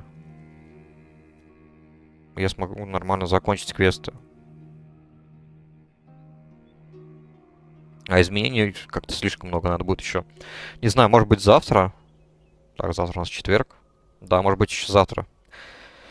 Какую-нибудь посреди стрима сделаю паузу. Если не получится толком в данж завтра сходить. В крепость Темного Клыка. Почитаю там, что там еще есть. И буду думать, не знаю, если вот на черепахе также будет продолжаться такая же проблема с этими лагами, дисконнектами, то, наверное, на Dusthaven буду переходить, смотреть, что там на этом Dusthaven. Проверю работоспособность тоже. А то отзывы о Dusthaven тоже были разные. Кто-то хвалил о том, что да, очень много крутых новых изменений, новые классы, вау-вау-вау, давайте играть. Ну, это, конечно, это просто, так сказать. А кто-то детально все посмотрел и убедился, что некоторые анимации криво работают, просто банально криво работают. Тот же вот первое изменение, которое я там прочитал, это вот связано с варом. То, что им добавили героический прыжок, который появляется у воинов. Только в Катаклизме, по-моему. Я вот не помню, я какой-то видос чей-то смотрел. И вот он попробовал этот героический прыжок, и он, да, действительно, он выглядит, ну, не так, как вот выглядит на ритейле. Анимация, ну, такая, мягко говоря, стрёмная была. Но способность наносит больше урона, чем на ритейле. Так, что я еще тут хотел? Парочка квестов сделать. Тут точно надо было залутать одну штуку. Noble Brew. Точно. Сейчас посмотрим, если будет кто-то... Если будут собирать группу на дворфов черного железа, я бы, конечно, сходил. Потому что тогда я смогу, конечно же, взять еще один квест на тюрьму. Так-то я уже собрал. Да, все квесты, которые могу, собрал на тюрьму. И плюс собрал вот кастомные квесты. 2 кастомных квеста на крепость Темного Клыка.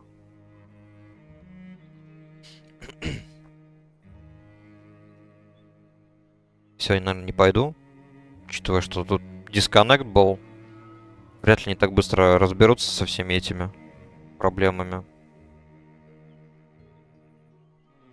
Поэтому, наверное, завтра попробую собрать. Кстати, надо сейчас у гильдии спросить, какой вообще сейчас онлайн после дисконнекта. 2800, нормально. Надо спросить у гильдии, что они думают насчет Дускхейвена-то.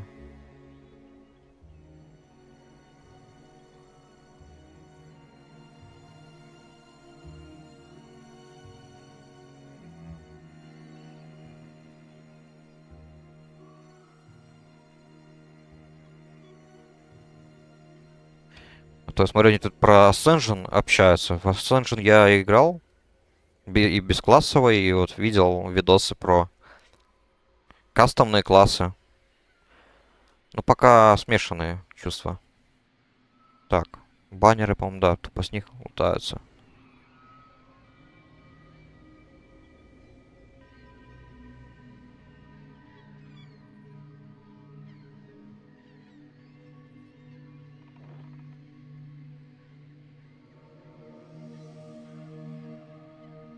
Так, видимо, никто ничего не знает о Дускхейвене, ничего не пишет. Понятно. Как-то сегодня, кстати, онлайн именно хардкорщиков гораздо меньше. Возможно, это вот связано с тем, что вот были лаги, и сервер падал сегодня. Потому что обычно вот в такое время суток, ну, человек 800 должно быть хардкорщиков, а сейчас только вот меньше 700. Сейчас наверняка хрен соберешь куда-нибудь группу.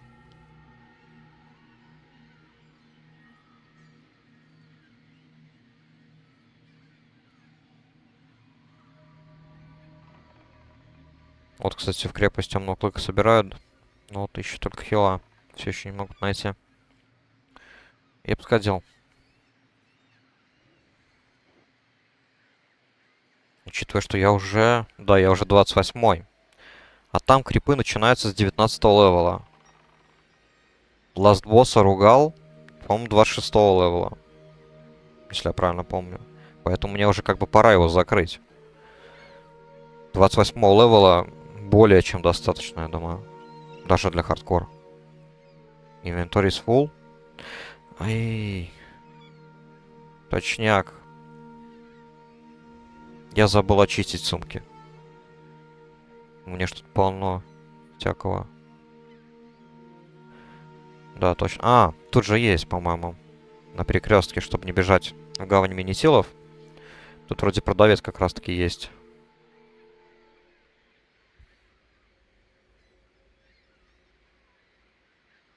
$22+ ищут. В это вот. А я на каком левеле шел? Наверное, тоже, кстати, на 22-м я шел в пещере стенаний. Просто вчера я вот играл. Вчера, кстати, вообще лагов не было. Вчера я играл, и кто-то искал группу, то есть собирал группу, и писал 25+ в пещере стенаний. Это вот, конечно, на мой взгляд, немножечко бредово. Кто собирается туда идти на 25-м левеле? Это даже для хардкор уже слишком. Слишком большой левел. Толку не будет никакого. Так. Это уже я лук поменял. Все тут продаем. Кожу пока сюда все скидаю.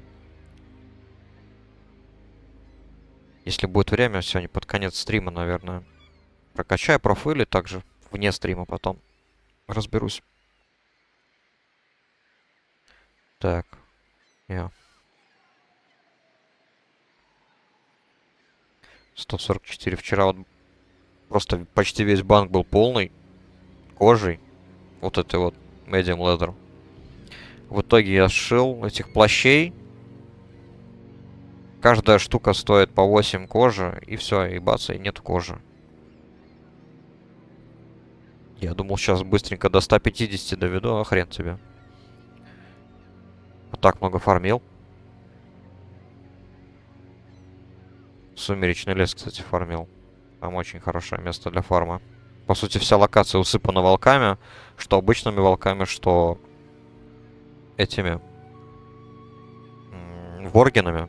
С них же тоже можно снимать. Шкура.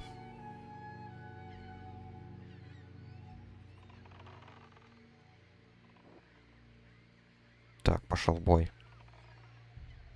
Так, укус мне Кстати, третьего ранга надо будет подыскать следующий. Наверное, в Арате. Вот пауки есть 33-го, правда, левела, но вот они дают 5-й ранг, по-моему, укуса.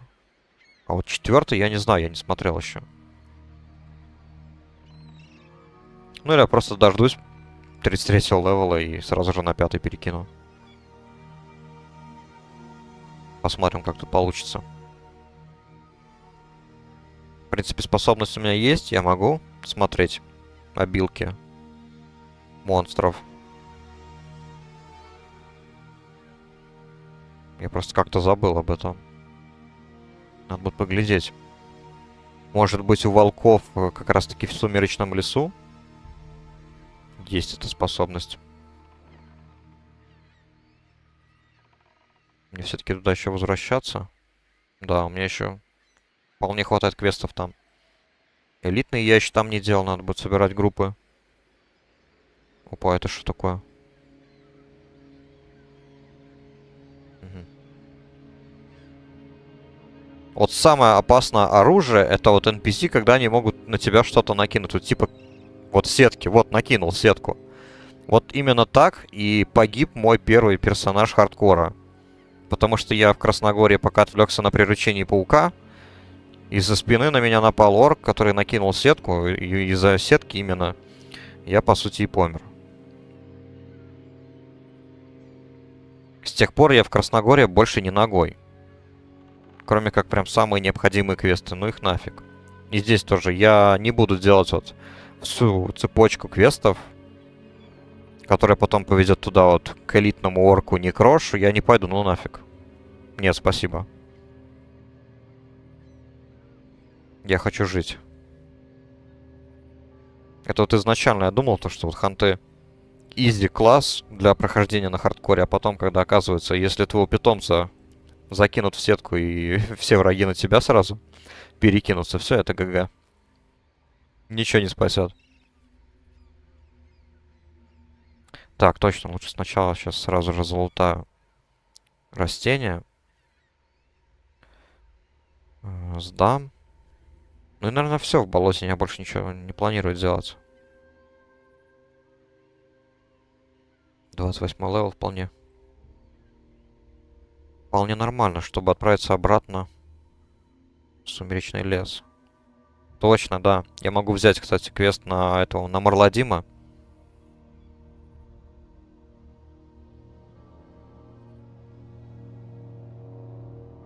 Вчера за ним наблюдал, как он бегал по всему кладбищу. Кошмарил игроков. Что Марладим, что этот толстый братишка Стичес. Чуть ли не каждые 20 минут просто спавнился новый. И шел постоянно по дороге, там сначала через кладбище, и потом по дороге в темнолесье. Но вроде в тот день никто от него не погиб. К счастью для них. Сегодня хз. Сегодня как-то смотрю особо... Особо вроде нет. Вот только что вот разве что. 14 левел. Tunnel Red Geomancer. Это, наверное, NPC, которые в Лохмадане. Эти кобальды, которые в пещерах живут. Игрок погиб на 14 левеле. Вот, на мой взгляд, погибнуть до 20 левела это зашквар. Если ты опытный игрок, погибаешь до 20 левела, блин, нафиг ты тогда вообще пошел в хардкор? Defias Knuckle Duster. Понятно, это бандиты из западного края. Ну там, конечно, да, там еще вопрос. Потому что они там близко друг к другу в лагерях сидят. Ну, хаза. Там тоже надо смотреть на ситуацию. Ну вот, а вот это как тут получилось. Просто вот. Игрок, будучи на 21 левеле, погиб от медведя. Медведя 11 левела, это как? Что вот с ним произошло?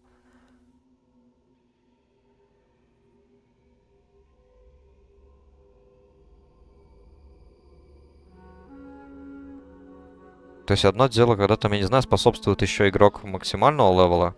Там, я не знаю, вот как пару дней назад Орк-разбойник 60-го убивал всех хардкорщиков, которые умудрялись включать PvP режим.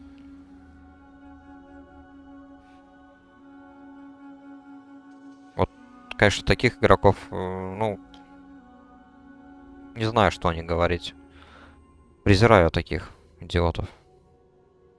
А как можно погибнуть самому на 21-м? Без понятия. Все-таки, будучи 21-м,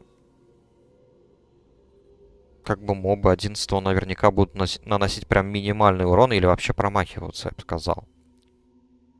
Потому что чисто технически, если я правильно помню, разница в 10 левелов, и ты уже будешь виден для моба как левел черепок. Ты не будешь видеть цифру.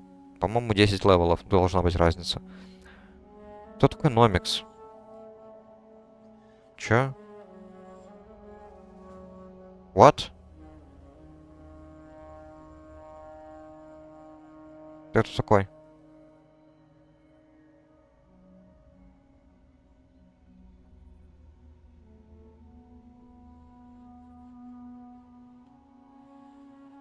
Что им надо?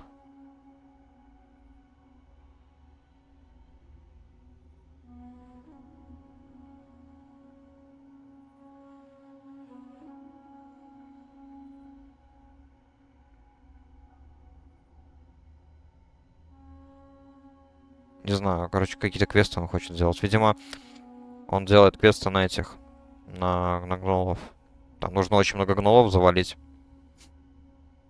Наверное, он подумал, то, что я тоже их делаю. Но там уже гнолы, они все уже там серого, зеленого цвета. Нафиг мне это надо.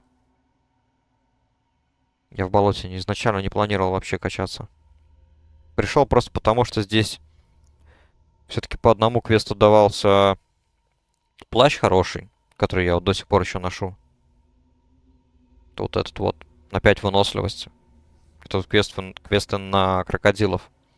Потом сумка 10-слотка, единственная 10-слотка, которая у меня есть. И, соответственно, квестовая цепочка на рапторов. Вот я лук себе выбил.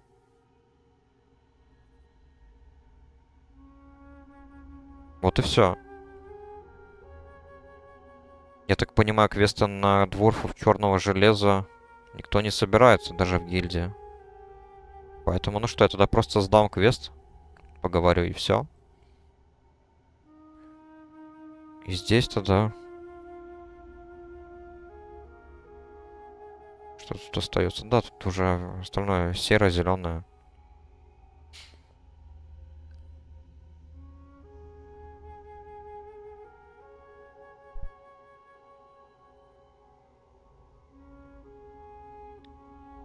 В принципе, можно даже по дороге поставить точку полета. Здесь. В Арате. Пока я все-таки бегу по дороге. Тем более там мобы 33-го, как я и говорил, уровня. По-моему, по дороге будут максимум 33-го. Они особо на меня агриться не будут. Я уже 28-й.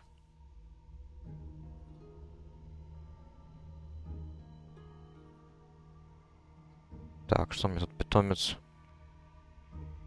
50 пунктов. Надо будет посмотреть точно. Я же еще не был у тренера. Надо будет ходить к тренеру. Это получается сейчас вот я сдам квест, поставлю точку полета и сделаю ТП. Надо будет слетать потом из Арати вот сюда, сдать квест, и тогда сделаю ТП в Штормград к тренеру. Посмотрим, что он предложит. Может быть, что-то для питомца. Сам я там немного экономлю на обилках, чтобы сильно панельки не затирать. И вообще, денег не особо-то много надо экономить. Они быстро тратятся. На хардкоре они почему-то очень быстро тратятся. Мне кажется, то, что ценники специально немного завысили. Ну или это просто кажется. Так. Так, что тут у нас? All of Doom Modder. Все. 1000 опыта. Просто за то, что поговорил. Я бы, конечно, с радостью сделал вот эти квесты, но, судя по всему, не с кем. Want to sell small silk pack. 50 серебра. Серьезно? 50 серебра. Блин, а стоит мне? У меня только одна 10-слотка, эти 8-слотки. 2 сумки за одну голду.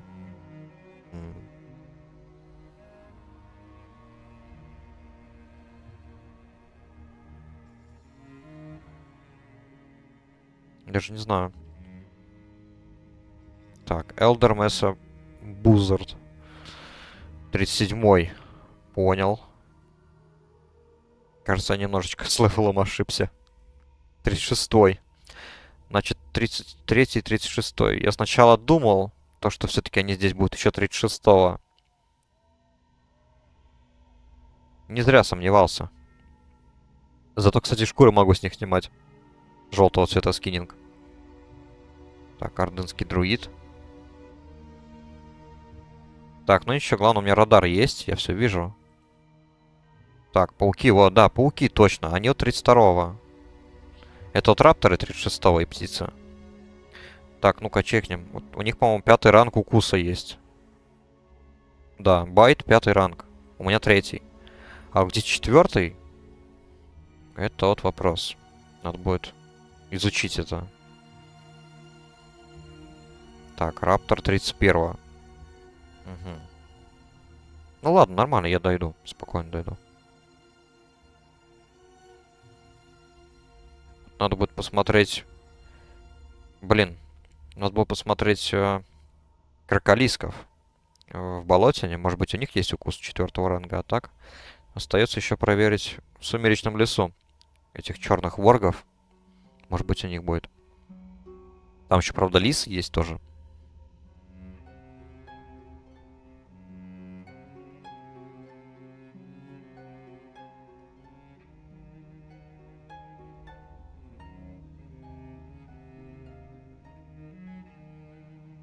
Ладно, сумки, наверное, покупать не буду за 50 серебра. Все еще буду надеяться, что я, наверное, выбью. Потому что на 10 слотов, но шансы должны быть хоть какие-то выбить. В той же крепости Темного Клыка. Там с лошадей боссов можно выбить. С крипов, в сундуках. Так, полетели в Манатил.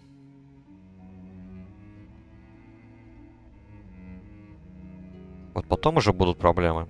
Ну или, может быть, мне повезет, и я выбью какой-нибудь рецепт. Потому что кожевничество тоже, как я узнал, делает сумки.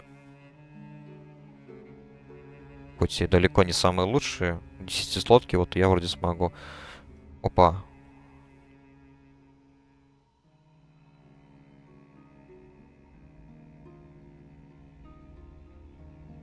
Looking for two mates. Shadowfang Keep. Если им нужен ДПС, то я пойду. Опа. Ну вот. Ладно. Получается, значит, сегодня идем в крепость Темного Клыка.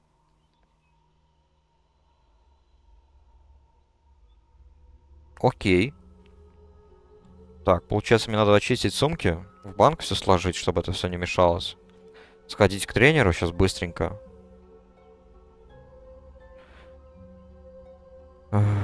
Так, что у них? Разбойник 25-й, маг 27-й. Маг это хорошо. Маг это хорошо. Танк 27-й. Это тоже хорошо. Как я и говорил, ласт босса ругал он, по-моему, 26-го. 26-го левела ругал. Все остальные, особенно начало данжа, крепость Темного Клыка. Там вообще 19-20 левела волки. Это вообще мы быстро пронесем.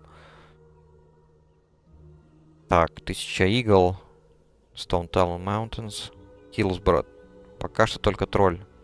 Ближе к данжу. Хорошо. Я еще успею. Ну и плюс они еще хила ищут.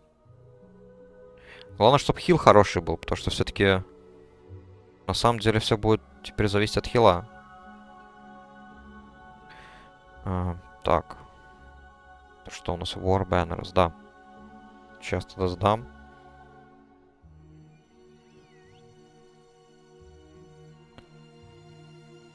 Blessed Arm. А, это в Штормграде тоже можно сдать. War Banners. Вот квесты, я надеюсь... Вот я не знаю. У Альянса вроде как квестов на крепость Темного Клыка вроде вообще нету. Ну, кроме, конечно же... Так, блин. Кроме, конечно же, Паладина. Ему там надо достать молот. Один из ингредиентов для его молота на 20 левел. Так, все. На этом я прощаюсь с болотом. Скучать не буду. Теперь надо к тренеру. Банк. Банк. Тренер стрелы.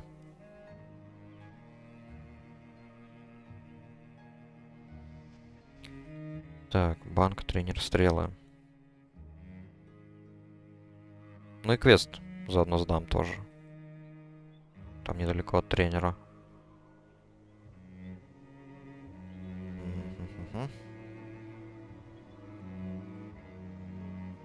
Так, тут бинтов хватит. А, ну ткань, ладно. Я все равно ее оставляю у себя. Так, эти сумки, они у меня относительно пустые. Кусок мяса, ну, на всякий случай скормлю кабану. Это квестовая.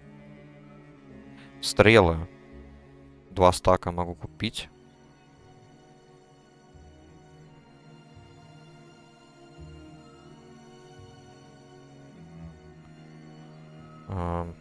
Так, Razor Arrow. Не, я так думаю, наверное, мой лук по квесту лучше. Там ДПС у него получше всего лишь. Общий урон лучше оставить. The Missing Diplomat. Сразу возьму этот квест.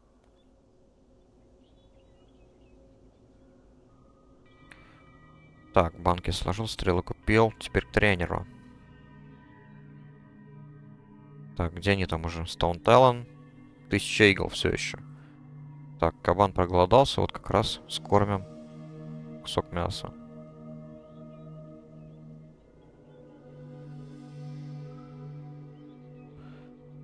Как раз будет причина добежать до Хилсброда, открыть там точку полета, потому что я планирую прокачиваться еще в Хилсброде.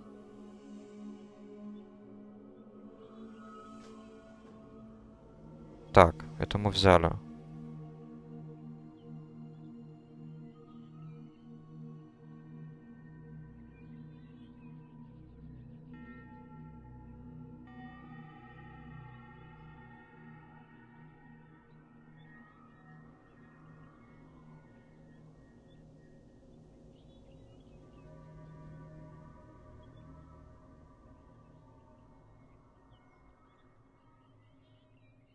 Так, сдаем квест. Ну все, по сути, тогда. Сдам квест и могу лететь обратно. Думаю, пока я буду лететь, хила они, наверное, найдут. Ну, я надеюсь. Что бывает такое, то что если долго ищешь, группа потом бац и распадается, и все. Bring Morbid's Bane to Sven. Окей, ладно. Так, ну этот квест я потом сделаю. Сейчас сюда отправимся. К мастеру полетов.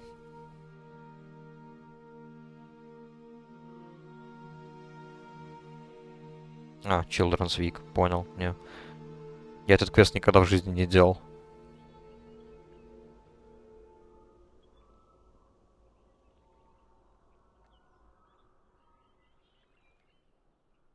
Камень встречи, кстати, кастомного данжа.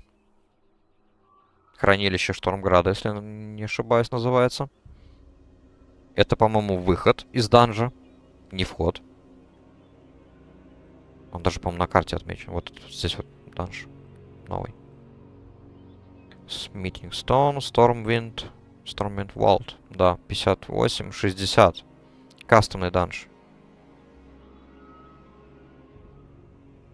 А вход в этот данж по каким-то странным обстоятельствам, вход вот в этот данж находится снаружи, вот под этим водопадом. Там какой-то портал находится прям в водопаде. Я туда случайно... У меня есть паладин 60-го левела здесь. Я зашел туда и потом оказался в данже, посвященному, который здесь вот находится.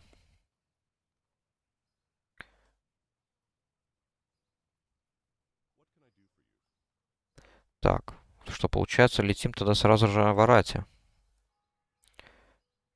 Так, музычку поменяем.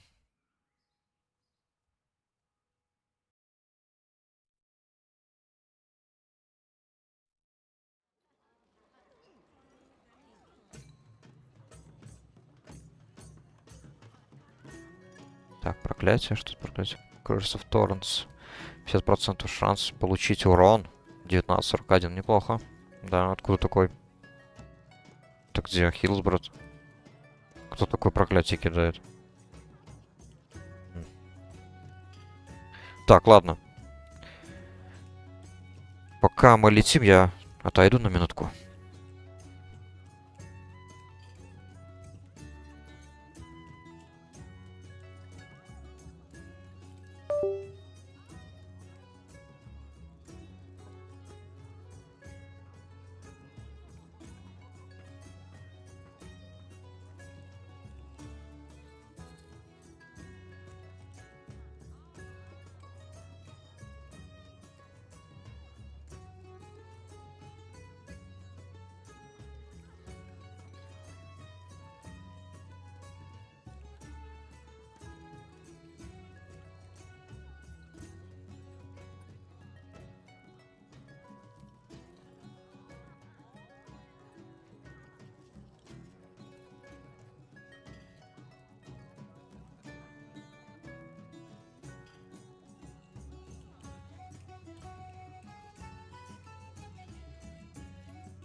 Так, все, я на месте. Так, стрим идет 2 часа, ну еще нормально. Думаю, успею сходить. Если, конечно, найдут хила. Учитывая, что сегодня такой себе онлайн. Общий. А, ну уже общий хотя бы вырос. Почти 3200. Вот, и 800 человек. Вот это уже другое дело, да. Теперь, да, думаю, что вполне возможно.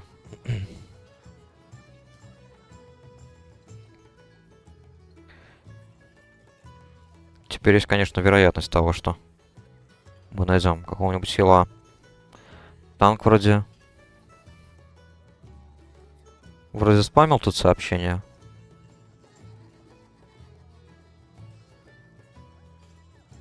О, очередной хардкорщик. Пал от рук Бенни Бланка. Вот это вот NPC в западном крае находится. И вот по несчастливой случайности он охраняет шкаф по квесту, который нужно залутать. Сам квест, он по сути стартовый. Стартовый квест. Локация западный край. То бишь, твой левел может быть 12. Как и в этом случае. Хардкорщик был 12 левела всего лишь. Он просто закончил стартовую локацию, допустим, Элвинский лес. И сразу пошел в западный край. И тут вот ты делаешь первые же квесты, да, вот первые квесты, которые тебе встречаются, это вот фермеры, которые там сидят возле своей лошадки. Дают 3 квеста, и один из них вот залутать шкаф. И вот представьте, вы заходите в дом, а там появляется бандит по имени Бенни Бланко. Просто 15-го левела чувак. Рядом с ним еще один бандит, 12 или 13 левела. Просто рандом бандит. Братство справедливости, которых потом по квесту надо будет фармить. И все. И смерть. Вокруг дома тоже патрулируют такие же бандиты. И плюс еще големы. Харвест големы, которые сидят на огороде. Там ходят, патрулируют. А они 13-15 уровня. Вот как? Как в таком случае выжить?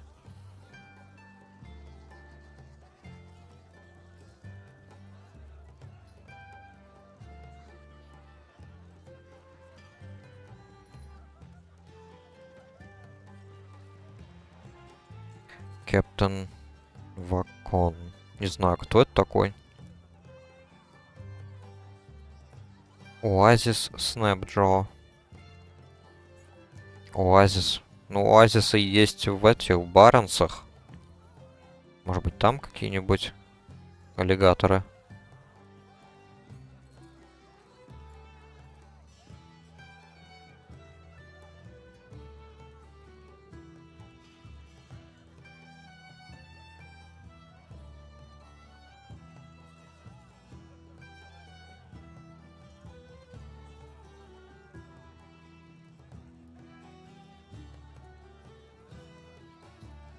Бристлбэк Water Seeker. Ну, это типичный кабан.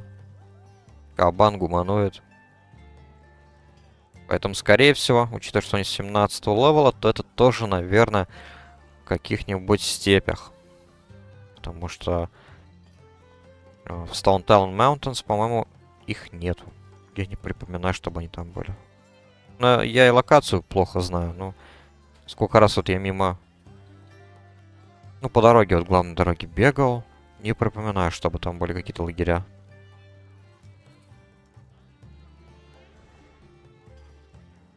Так, ну что, погнали.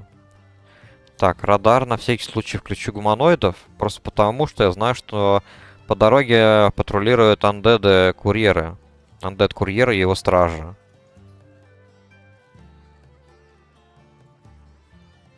В числе 5 там, по-моему, юнитов. Поэтому надо быть осторожными. Так, ну, судя по всему, их тут нету. Так, 31-й.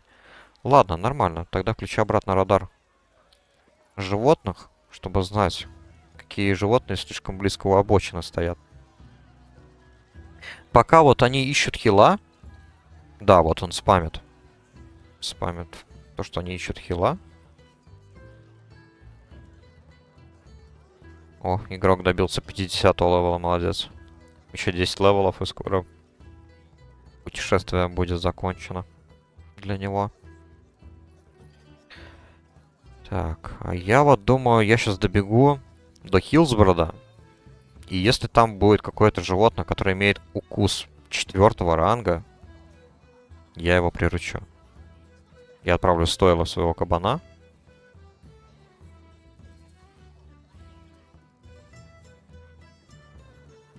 И выучу укус.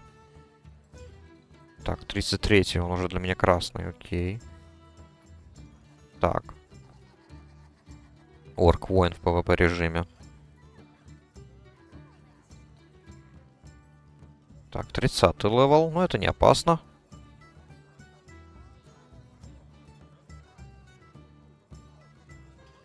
Так, у него что есть? У него ничего нету. Бесполезный. Так, нормально, нормально. Можно спокойно пробежать между. Живем.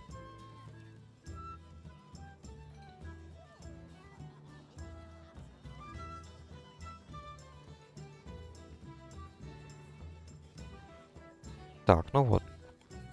Вот мы и в Хилсбороде. По сути, основные точки полета... Основные точки полета Восточных Королевств у меня установлены. Первичные такие, да. От которых я уже смогу опираться и идти дальше, вот, стартовать. Так, смотрим. А, медведь. По-моему, медведя тут вообще ничего нет. Да. Вроде бы у паука. Мне кажется, у паука была. Так. Да. Паук. Зеленый паук. Хорошо. Тогда сейчас я отправлюсь в Южнобережье. В каждом городке все-таки есть стейблмастер. Ну, в таком более-менее крупном по меркам Варкрафта. И я приручу волка. Паука. Потренирую укус ему.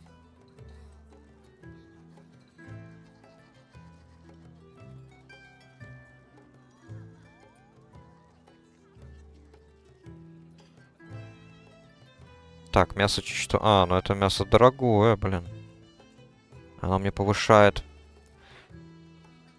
выносливость и дух.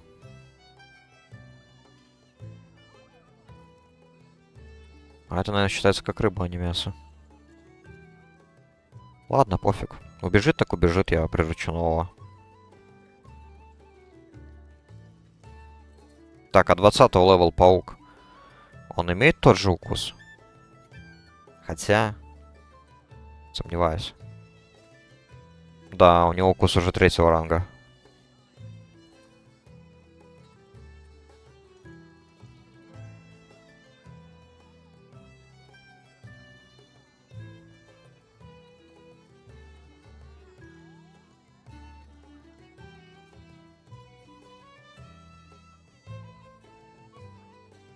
Так, сейчас, секунду, сменю музычку.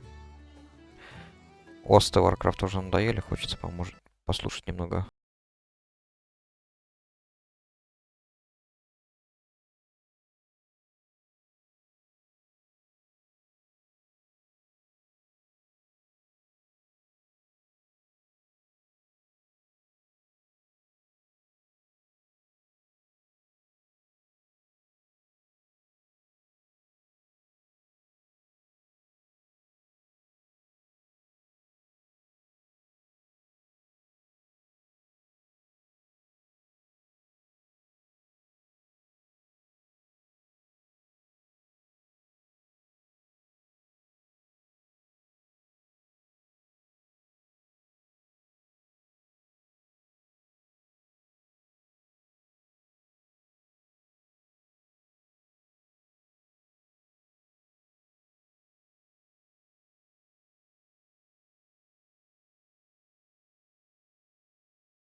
Ну что ж,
Как же приятно видеть, когда навык обучается так быстро оружие.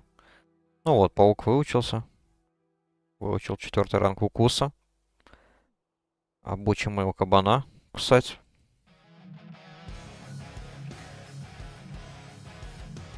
Абандон.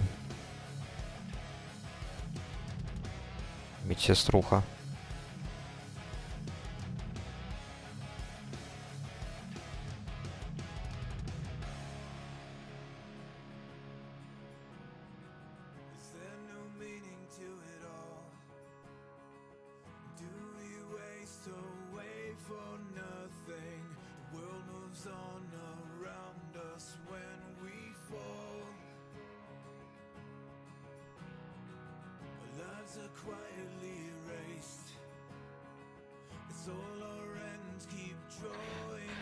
Так, что у нас тут? Вар.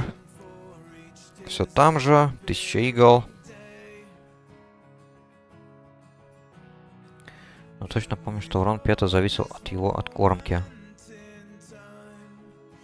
А сейчас будто нет индикатора этой откормки. Это фикс туртла.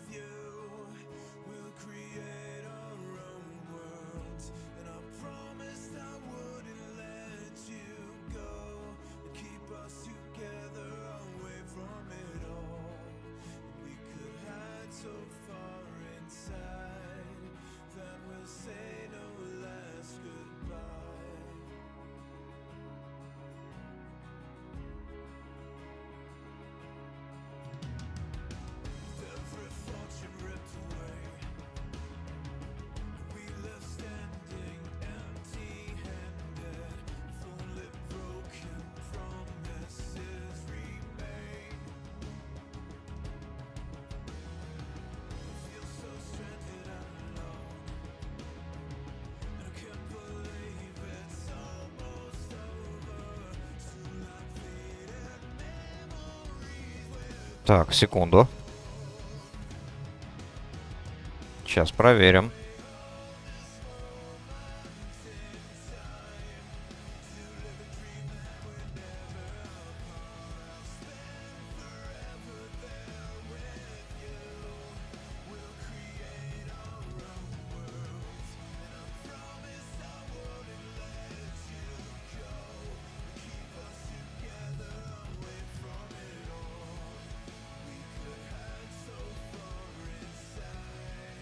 Так.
Так, ну вот, посоветовал охотнику разобраться с его смайликами. Не знаю, может быть и правда какой-нибудь баг. Какой-нибудь аддона, я не знаю. Так, где там вар наш? Сбегаю как Вару просто ради прикола. Посмотрю, что он там делает. Он как раз, я так понимаю, находится на ферме Альянса, там, где для меня, для Альянса дружные, а для него нет. Посмотрю, что он там делает. Так или иначе, мы в режиме ПВЕ, и я никак не смогу на это повлиять, да и незачем. Я не собираюсь ему портить жизнь. Мы оба хардкор. И все-таки мы оба идем в один и тот же данж. Ищем хила. Его еще. Как-то. Как-то тухло пока что с хилами. Как ни странно, именно с хилами. Обычно с танками. Хотя в хардкоре режиме на хилах не менее большая, скажем так, ответственность за выживание всей группы. Хотя пока вот сколько, 2 данжа уже прошел, изи было. Просто потому, что люди с таким вот... с большой разницей левела идут наперед. Вот, допустим, тоже вот мертвые копии 22+. Я шел на 22-м в это вот подземелье. Пещера стенаний. Мертвые копии я, по-моему, был уже на 23-м, 24-м.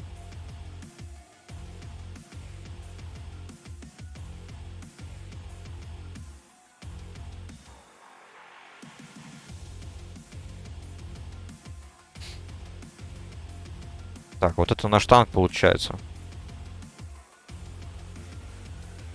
Лол, чё? Я смогу его лутать?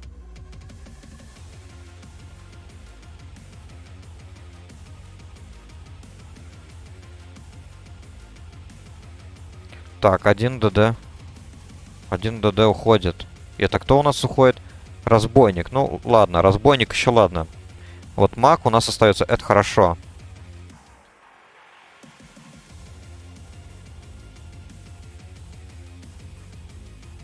Отойду, ладно, тогда, чтобы он... Это вот.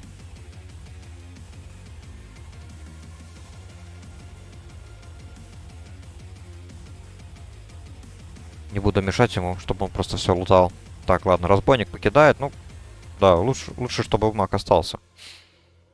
Будет АОЕ пулы хорошие делать нам. Тем более он уже 28-го, я смотрю.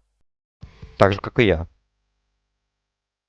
Надеюсь, что мы крепость много легко пронесем, потому что там много таких мест для меня опасных, где дистанция для выстрела будет абсолютно никакая.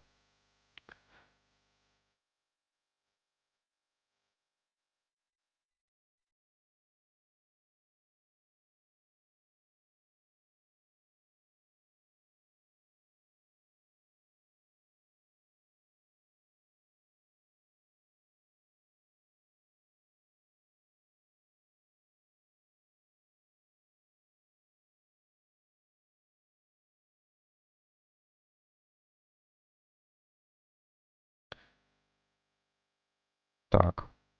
А, точно, да, укус. Я же обучил только что укус. Приручил. Паука сделал, вот, надо тренировать. 4-й ранг есть. Хорошо.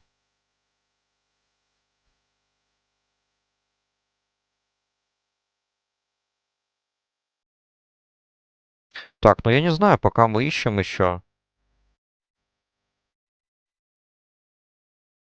Что еще поделать-то? Квеста я сейчас как бы особо не хочу делать. Чтобы не был бы перекач условный. Чтобы хоть какой-то опыт капал в данже. Не знаю, пофармить кожу можно. Банка рядом нет, чтобы потом все это сложить.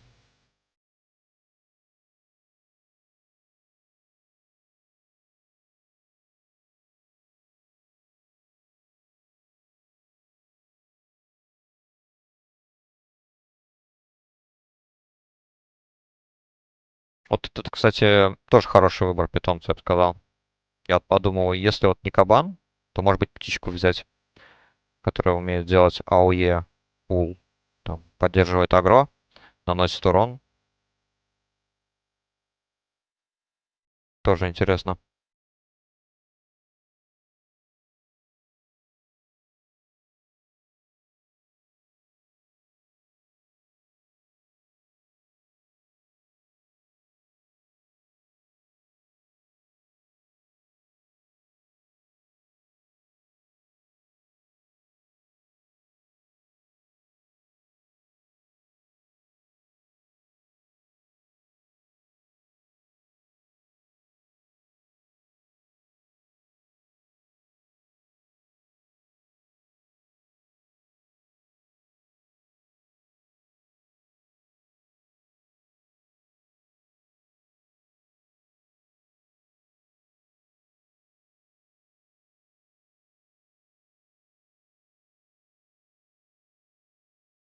Как-то странно, даже ДПСов нет.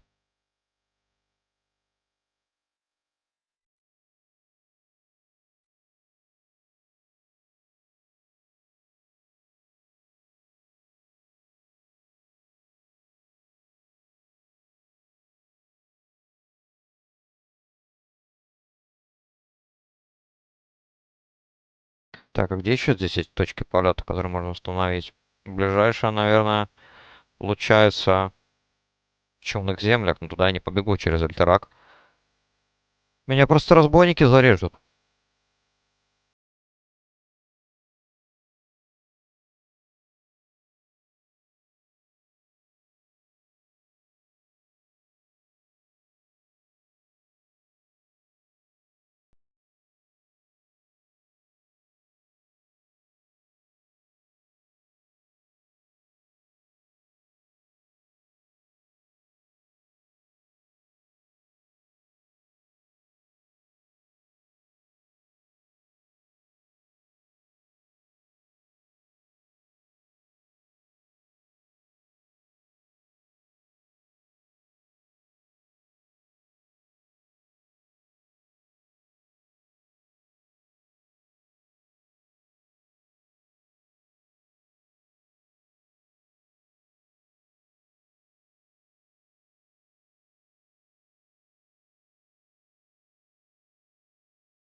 танчил тоже на классике.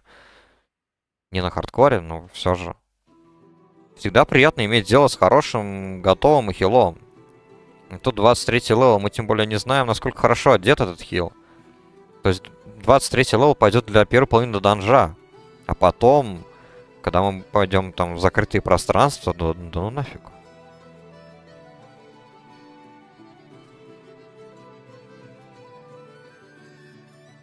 Тем более, смотрю, наш танк. По сути, он одет плюс-минус как я, наверное. У него хп не столько много. У него, по-моему, даже больше хп. А, это еще... Я причем топор забыл одеть. Во, у меня даже больше хп.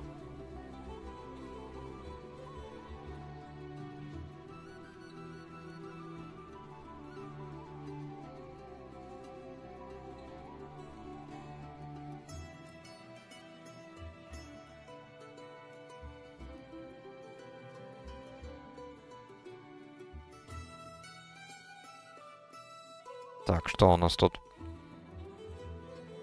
Наш второй маг. В Подгороде. Недалеко.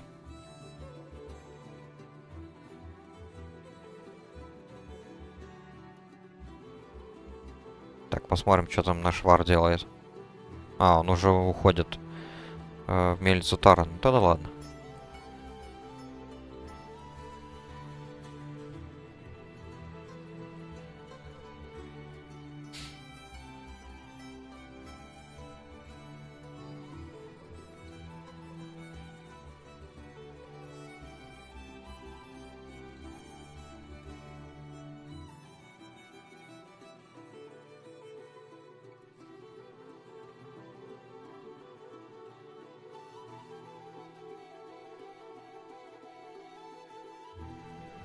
Значит, в общем и целом, все-таки хилы есть, просто недостаточно высокого левела.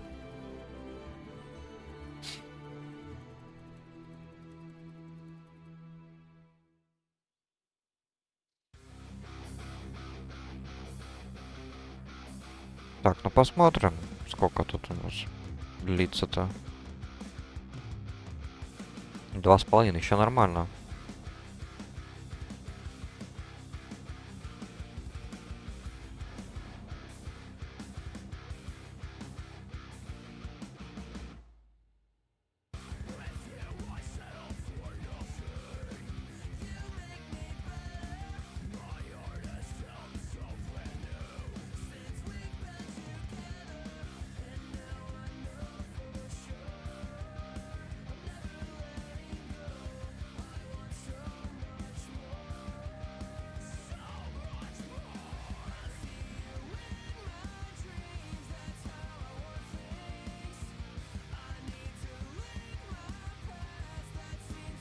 Пойду потусуюсь тогда, наверное, в Южнобережье.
Очередной игрок, кстати, получил 60-й. Вен Йот. Ну-ка, кто это у нас? Разбойник. Молодец.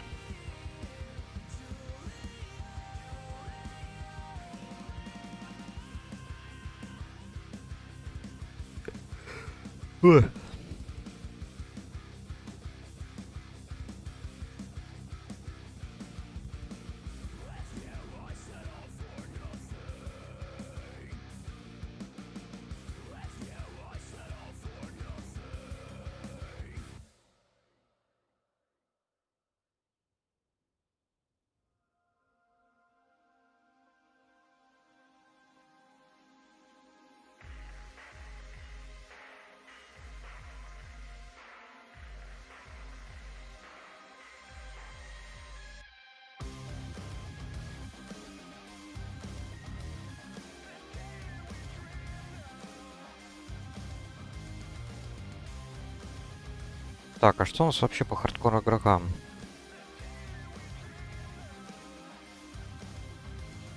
Надо смотреть на левелы.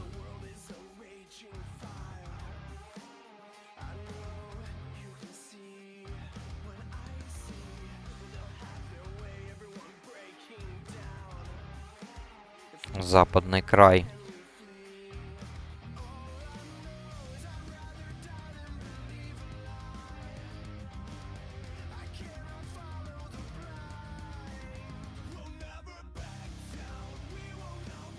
Прист.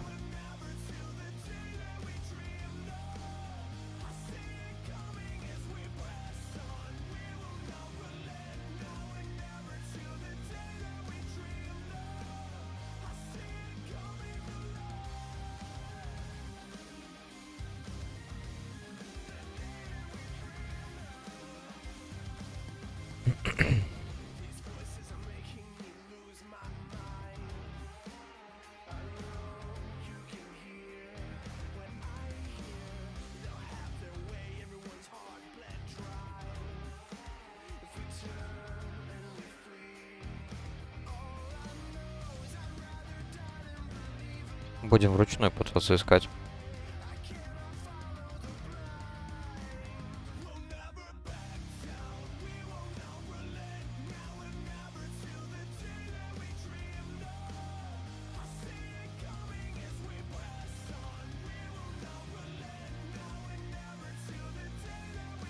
Десять голда пишет.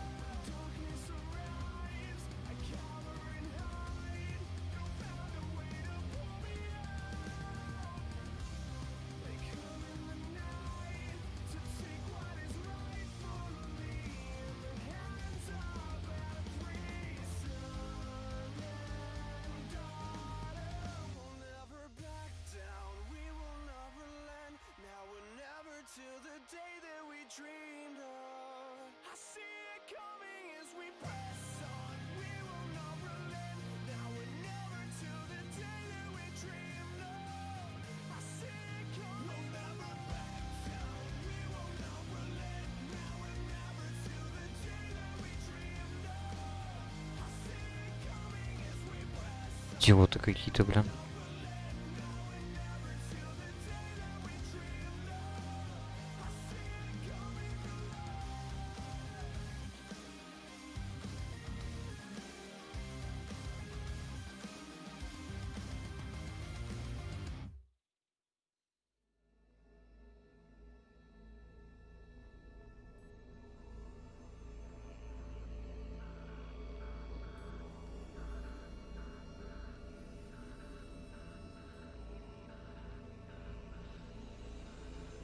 О, палатка. Отлично.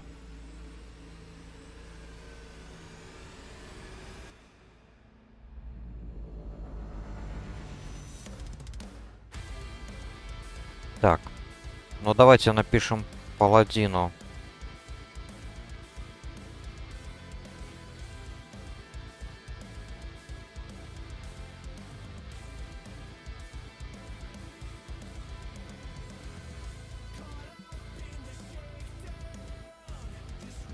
Паладин, не знаю, вряд ли он будет хилить Скорее всего, он, наверное, не хил.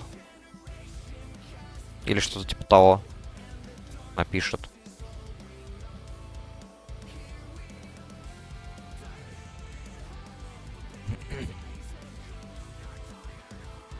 Рэббе. Ага. Так. Тут еще есть паладины некоторые.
А.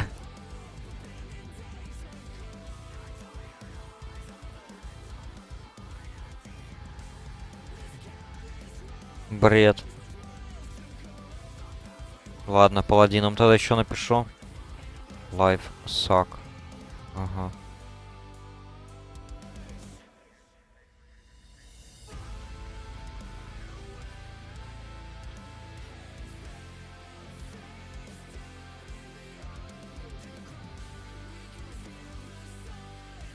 Какие же странные люди. Значит, один попросил 10 золотых, один просто не ответил. Да, все еще не ответил. А второй просто ливнул. Ну, точнее, не захотел, потому что есть кастеры.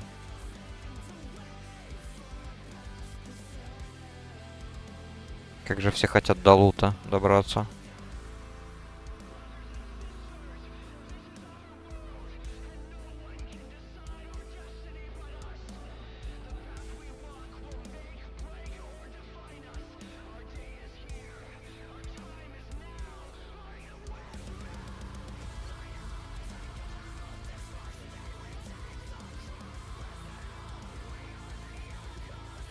Так.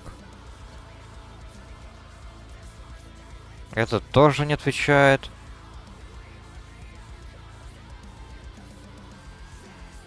Ну-ка. А этому, если напишем паладин... Хотя, блин, паладину как-то не хочется брать. Друидов вообще нет. А шаманы? Шаманов тоже как-то не особо вижу.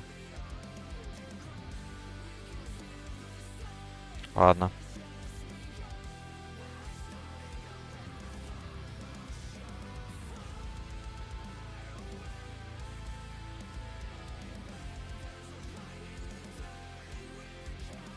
Попробуем. Пофиг.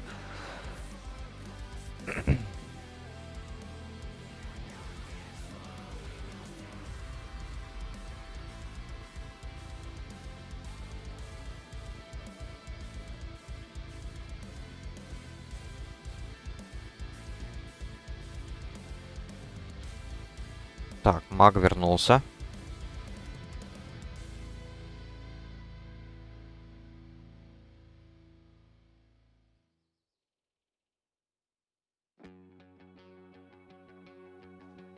Титарион.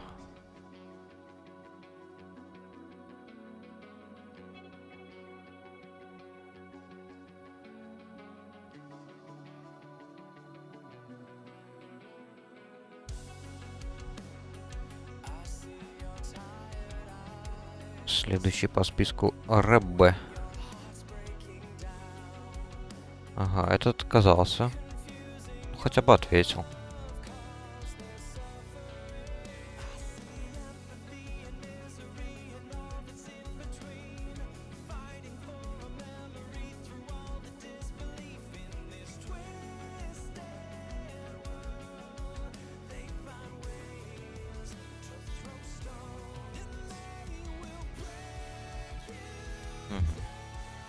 Шаман-то уже хотя бы ответил.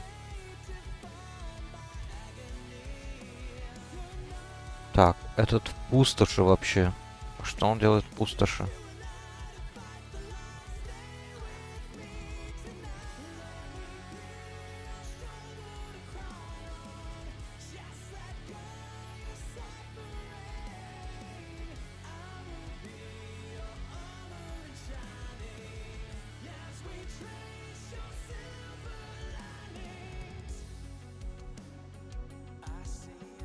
Паладинов, кстати, много, очень много.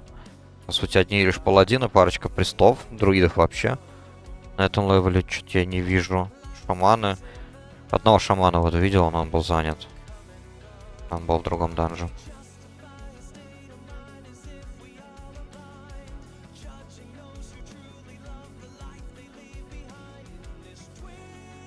Так, ладно, еще раз прокатимся.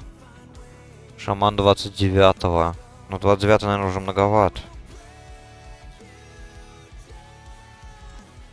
Так, этому я уже писал. Этому писал, он не ответил. Этот... Тоже я этому писал. Этот отказался.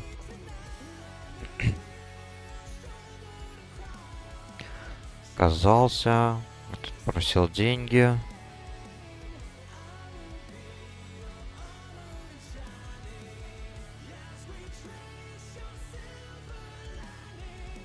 Так, ну-ка давай напишем еще этому.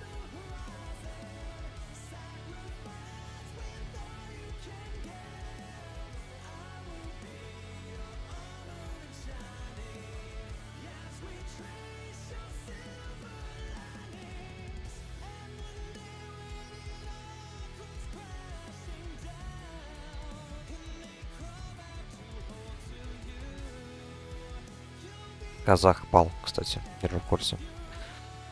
Прикольное имя.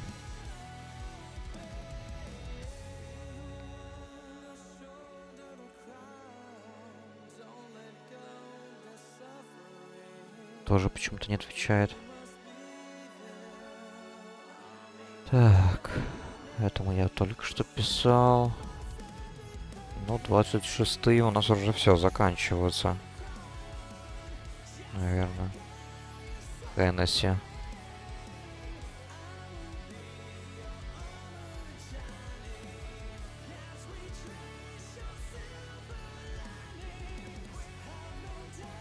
Шаман тоже, в принципе, неплохо.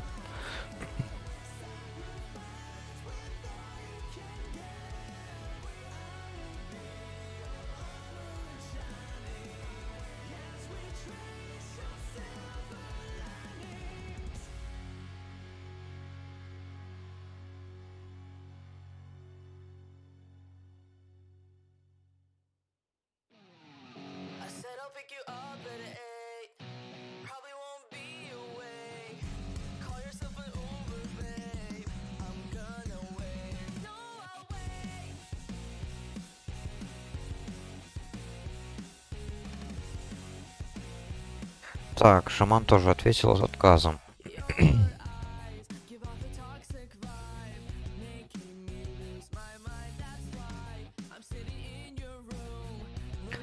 Друид.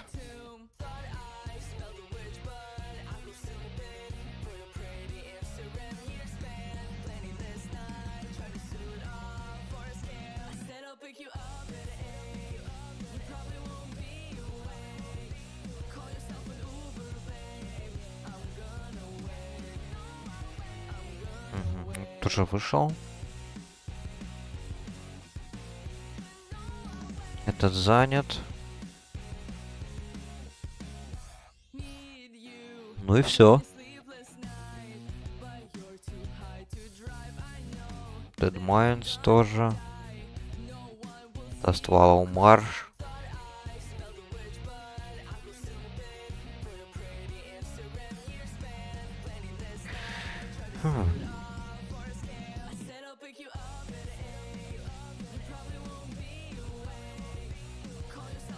Так, давайте спросим шамана. Сначала.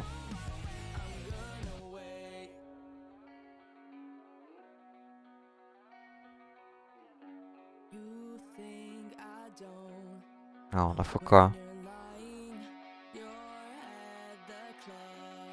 Окей, паладин тогда.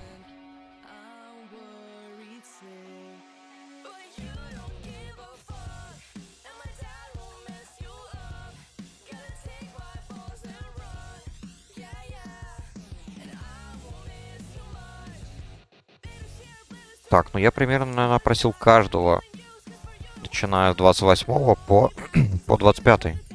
Да. И пока никто... Да, вот еще паладина спросил, тоже отказался.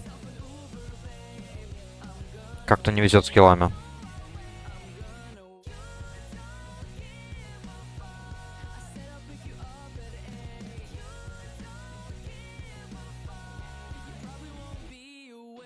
Так, ну 24-й, наверное, уже маленький слишком. Лидер, наверное, не захочет брать 24-го хила. Если он отказался от 23-го, то 24-й, наверное, тоже будет уже маловато.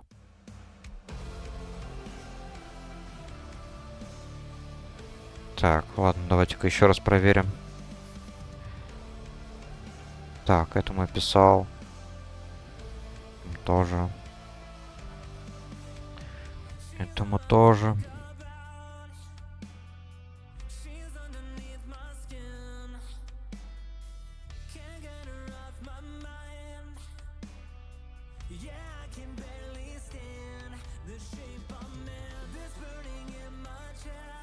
О, вот этому я еще не писал, появился.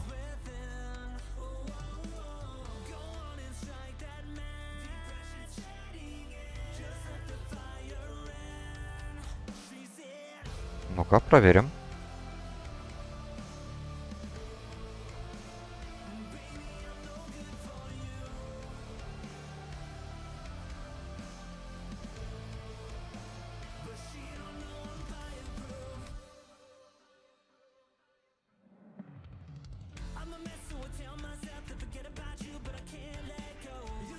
Кайл Шок. Орк-шаман.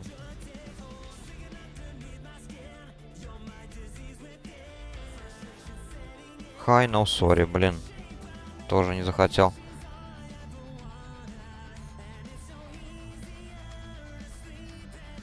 Окей.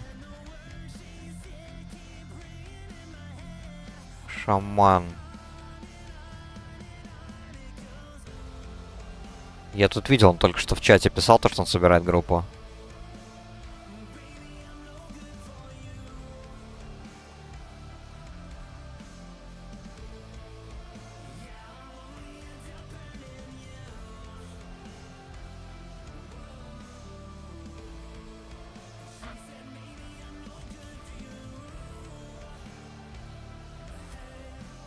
А, он даже не хил.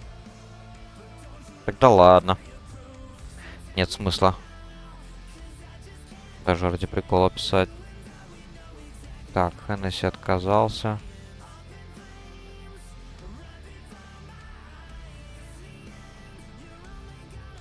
Двадцать пятый.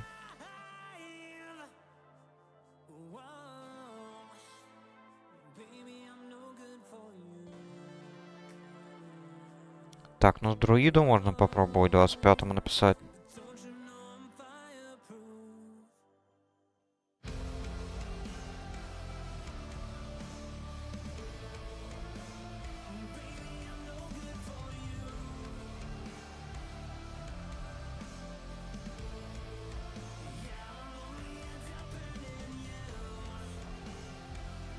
В принципе, 29-й может быть. Тоже согласится. У нас тут 28-й воин, 28-й маг, я 28-й.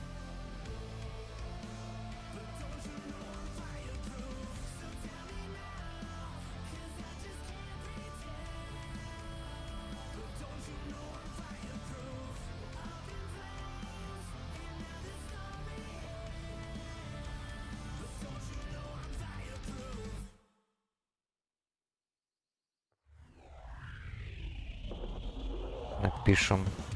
Так, шаману. Присту.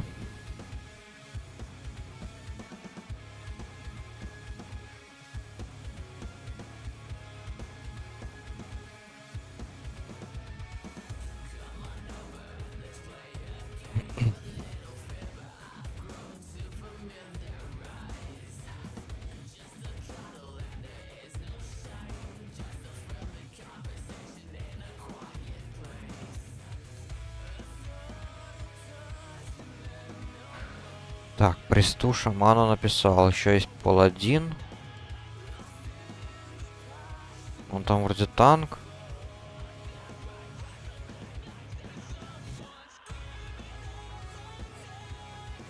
Или кто он? Я видел, у него там щит был.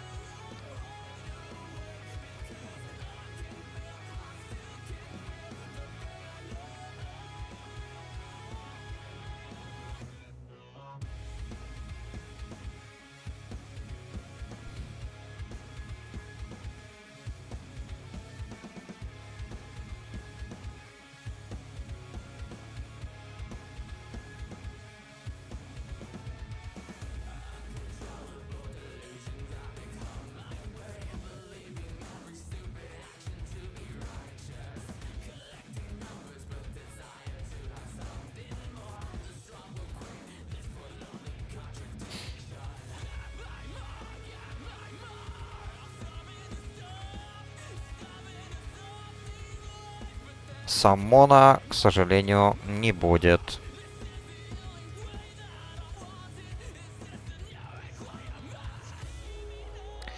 Блин, фу ты, ну ты, какие же все нытики, блин. Пешочком не боишься прогуляться?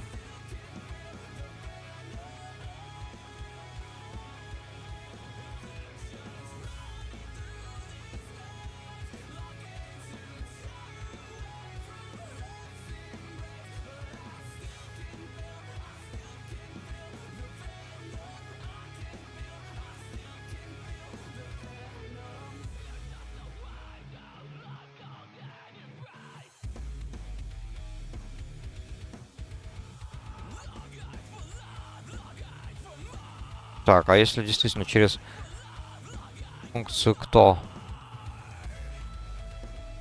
Варлок. Блин.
Как бы логично предположить то, что я собирался бы пригласить чернокнижника для только призыва. Зачем его звать еще с собой в данж?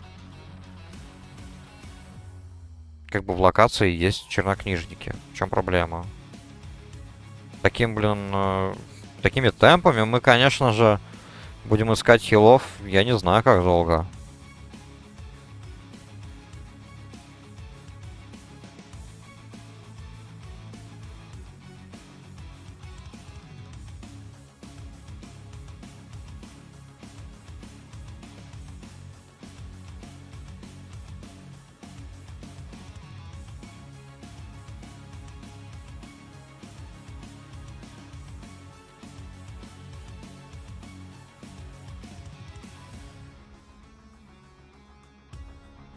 Так, Priest in Talk.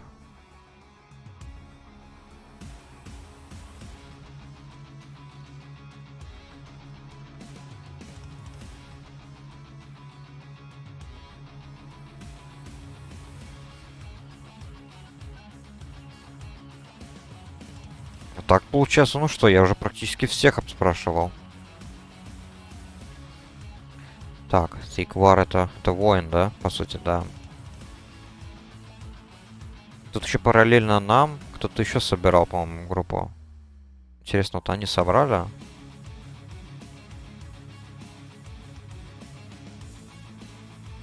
Не знаю, как-то не видно. Да, тоже хила ищет. Вот это вот уже, конечно, накладно. Получается, есть еще одна практически полная группа, которая тоже ищет хила, точно так же, как и мы.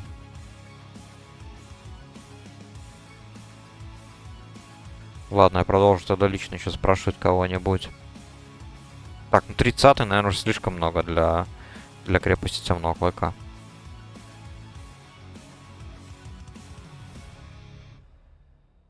Так, а паладина я спрашивал или... А, точно, я же его видел. В болотине. Не знаю. Ну ладно, ради интереса могу, конечно, написать.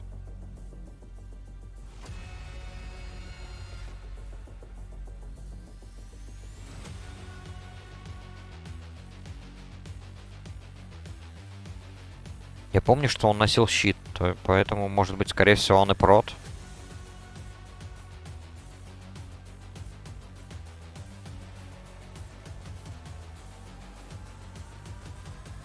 Нет, понял.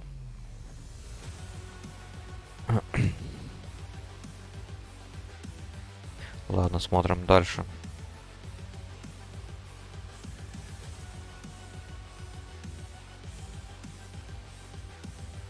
Ну да, тут уже практически все игроки, которых я уже опрашивал. А, вот паладин появился. До этого я вроде бы не спрашивал.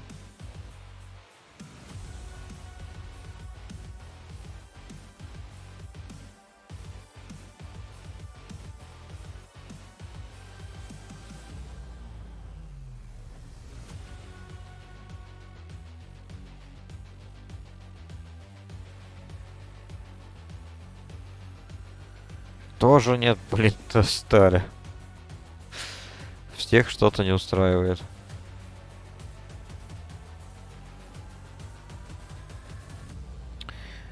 Так. Мгм. Так, вот этот вот парнишка собирает вторую группу параллельно нам. Наш конкурент. Было бы досадно, если он первый ее соберет, учитывая, что мы уже давно ждем.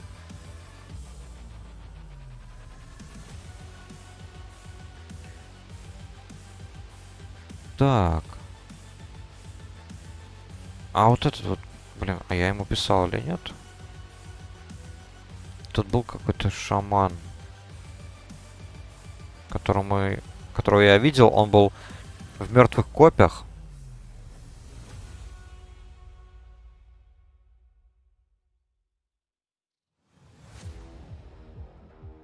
Слайзор.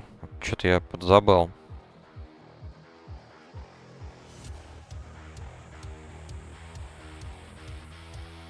Да.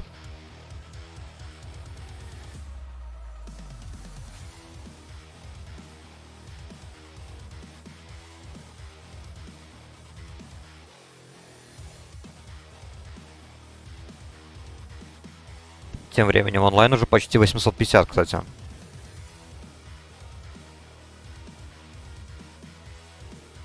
Именно хардкор игроков.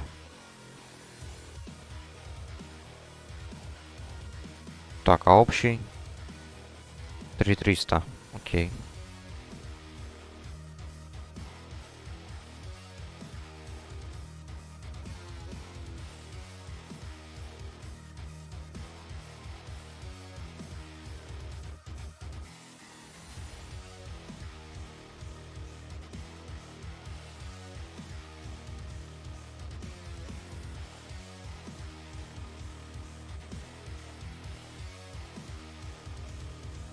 This шаман, лол. Что такое?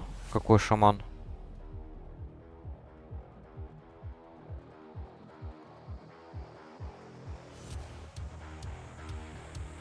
Блин, ну не знаю, мы тут, конечно... Сколько мы тут уже ждем? Так, уже 3 часа 9 минут идет. Ну, не знаю, ну, наверное, полчаса каких-то мы ищем хила. Я уже запарился.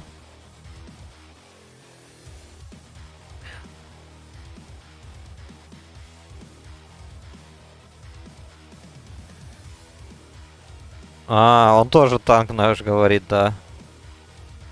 О той второй группе.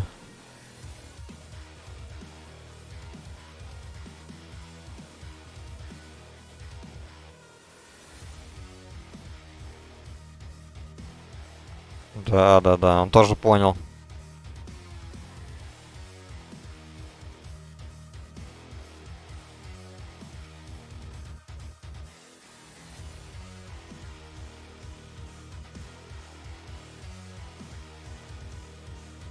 Надеюсь, что мы получим быстрее хила.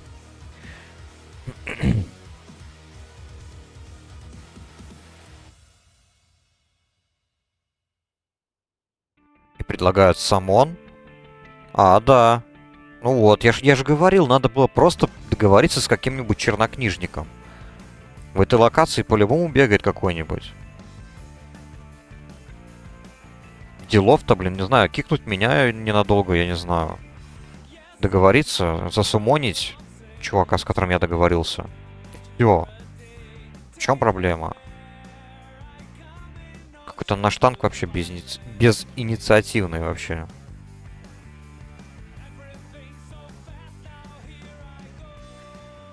Приходится искать. А, ну все, и приз, походу, уже даже вышел из игры. Да, я уже не вижу. Так, ладно, смотрим снова. Приз 28-го.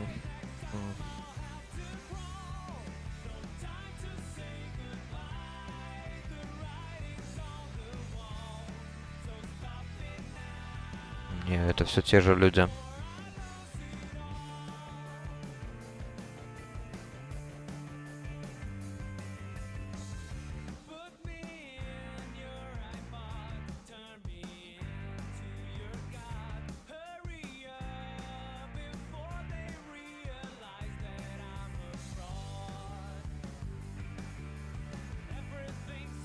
Сильверпайн.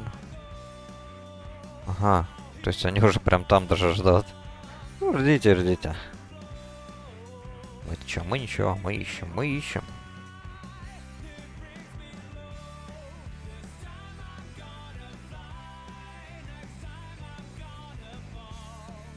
Шаман. Сламинатор. Тельдрасил.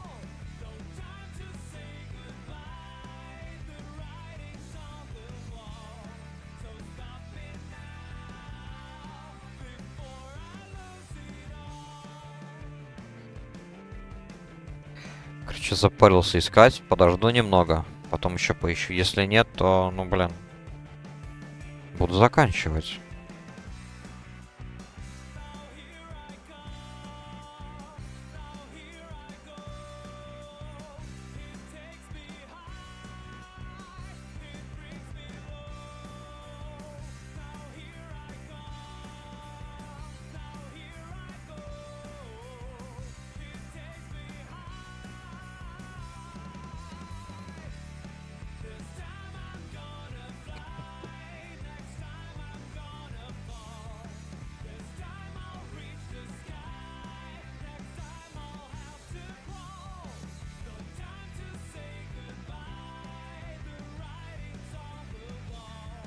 Специально сейчас вот написал это сообщение, чтобы перебить его.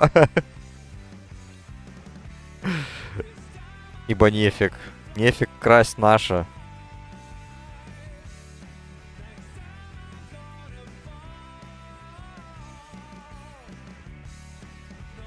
А пройтись пешочком просто из этой локации в другую вообще без проблем. Так что в этом плане сам он бесполезен. Почти, ладно, почти.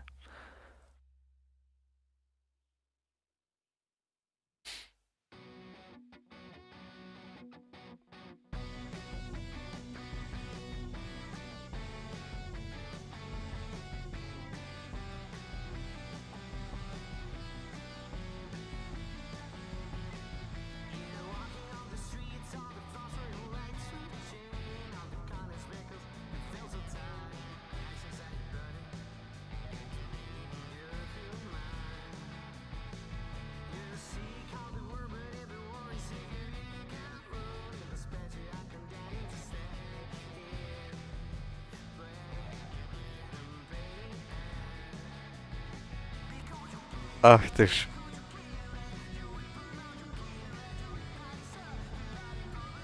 Man, fuck you. А я еще раз так сделаю.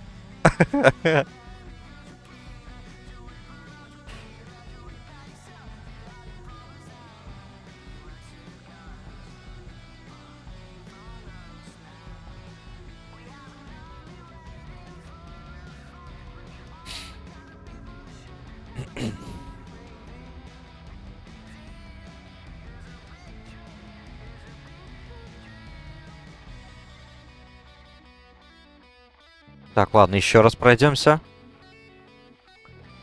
Так, шаман.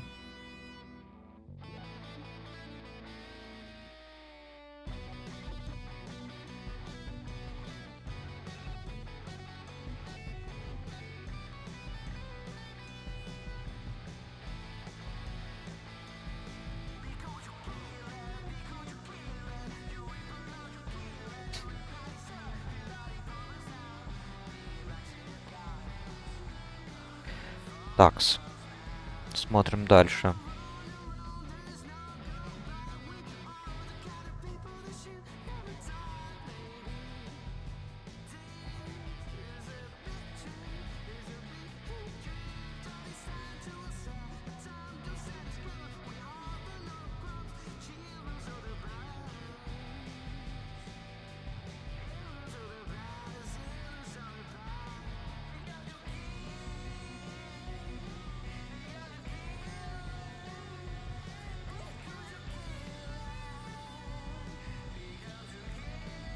А,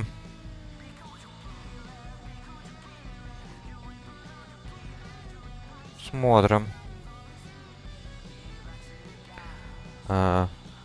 Так.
Так, ну вот, вроде как нашли хила, но он не уверен, то, что он сможет потянуть. Посмотрим. Сейчас я чекну его гир, он как раз мимо меня сейчас проскочит.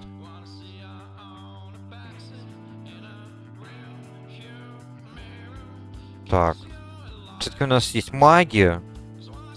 Есть я.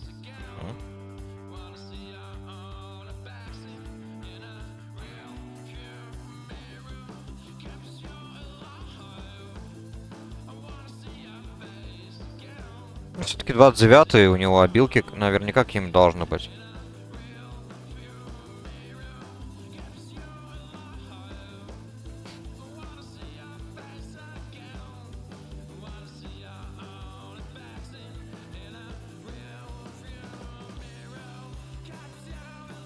Так, какая у меня скорость? А, у него скорость 40.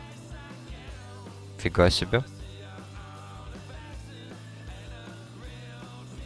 Тогда я его не догоню.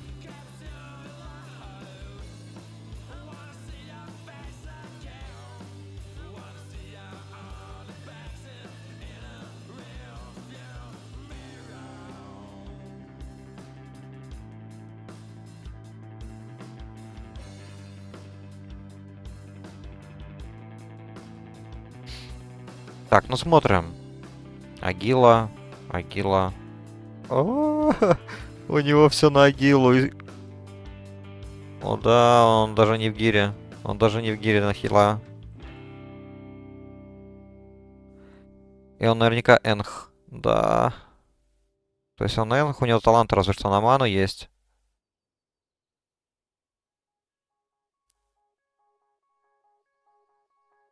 О, фу-фу-фу-фу.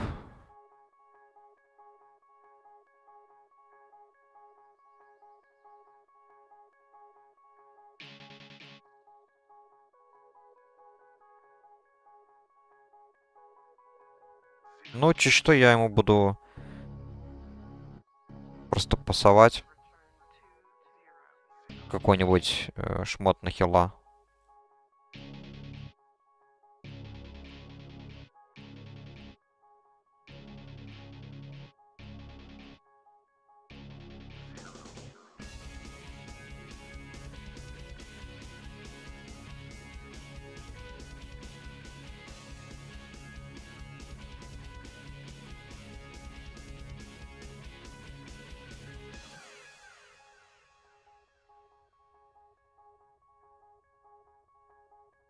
Так, на ману у меня хоть что-то есть. Да, напитки есть. А, но у нас все равно у нас магии есть. Так что вообще пофиг.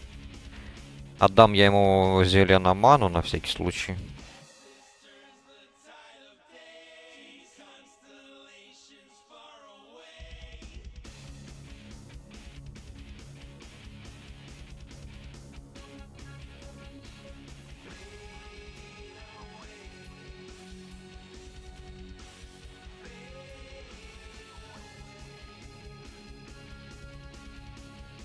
Так, сейчас еще проверю сундук, если есть какой-нибудь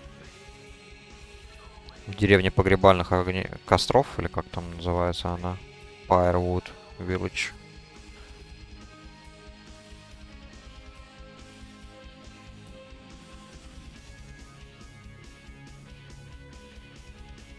Да, интересно то, что здесь, конечно, в классике это считается как фракция Штормграда. Хоть на самом деле это Гелнеас.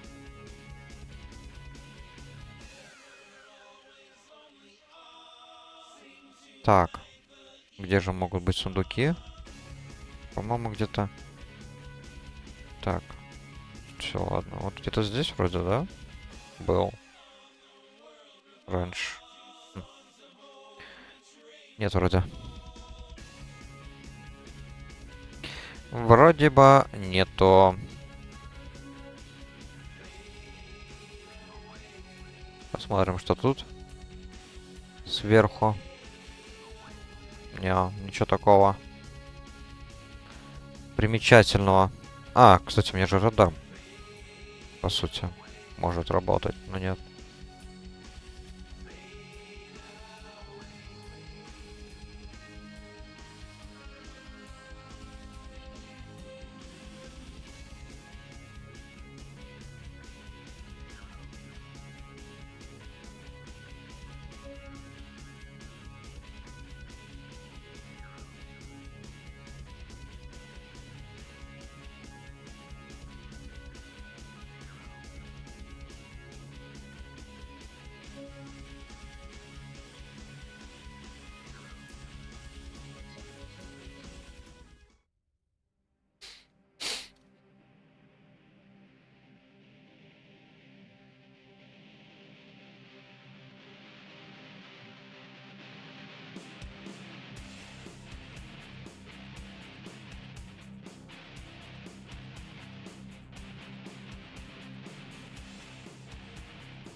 Так, все, еда, вода есть.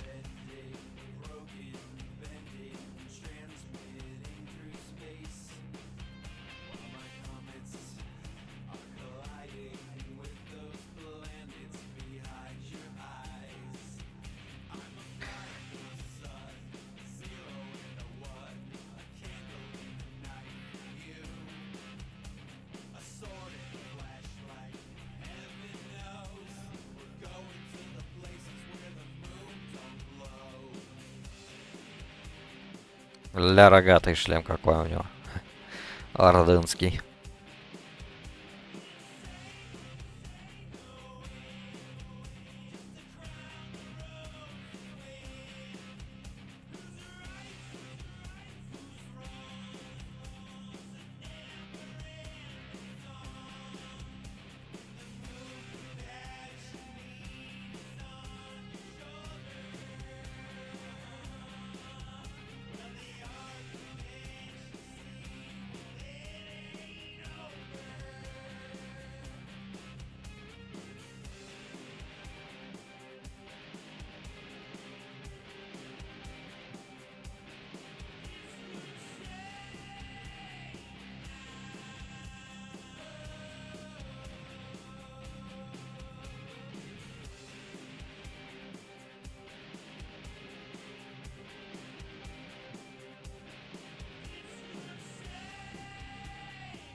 Так, ну что ж, погнали.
Так, ну что, погнали.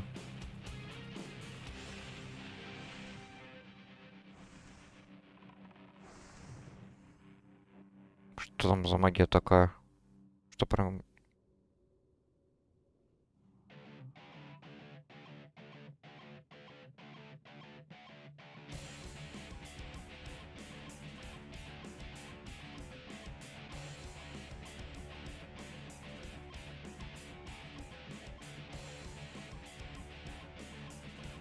О, мне кажется, это зря она. Dual wield. Танк.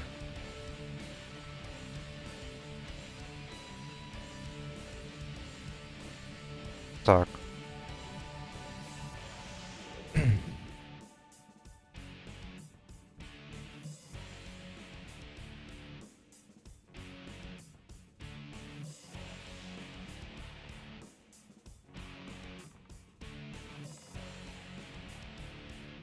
Так, получается топовый урон у меня. Серьезно? А маги что это время все делают?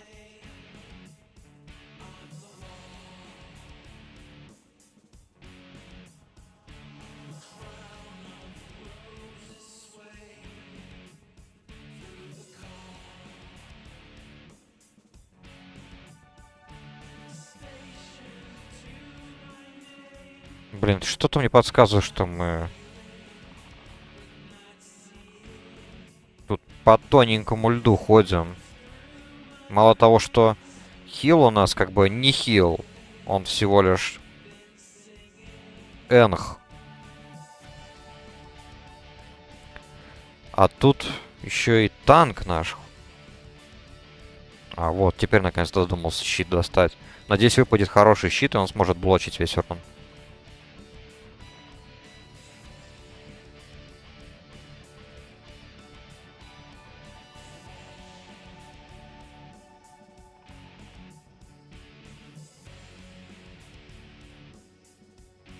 Грид.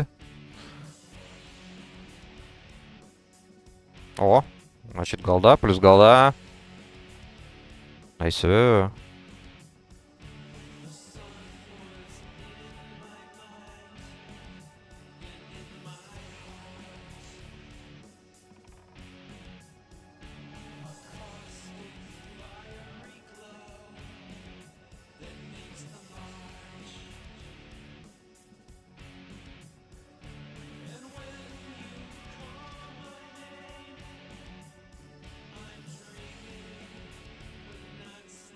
Блин.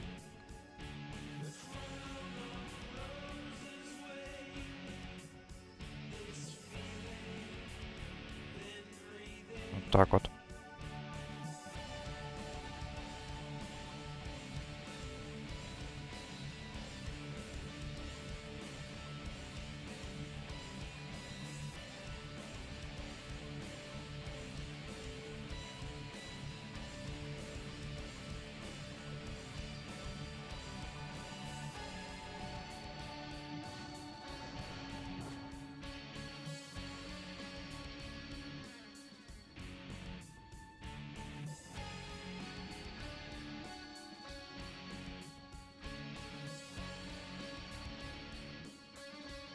Как же чуть-чуть... Вот стрёмно, если мы будем пулить большие пачки, особенно в маленьком пространстве.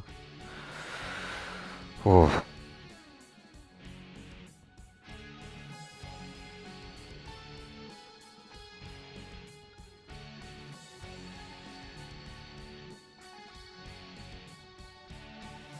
Так, ну вот один маг меня уже по ДПСу догоняет по урону. Это хорошо. Что я не хочу быть, блин, лидером. Осознавать то, что именно от меня весь урон зависит.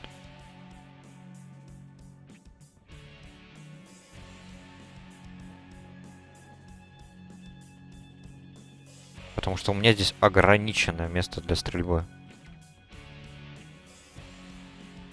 Весьма и весьма ограниченное.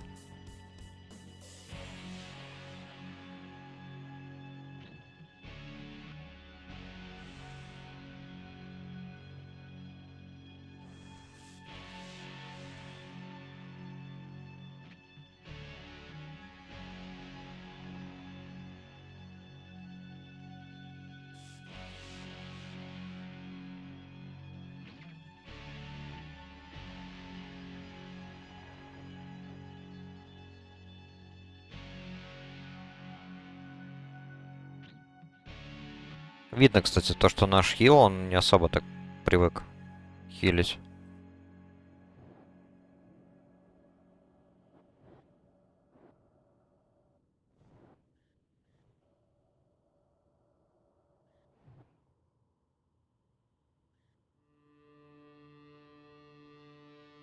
Так, ну потихоньку нормально.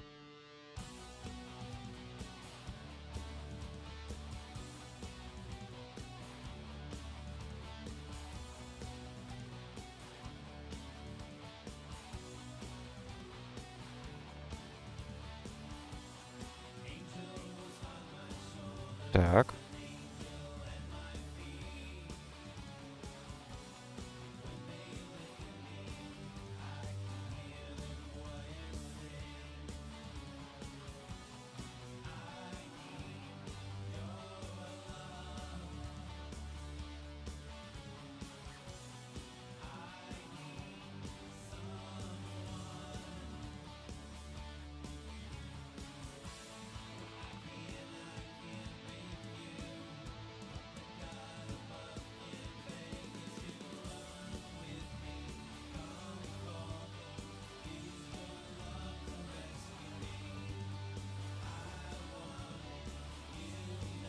вот эта часть еще ладно. Она легенькая. Блин. Тейлоринг. Да и это восьмислотка.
Ружье. Плечи.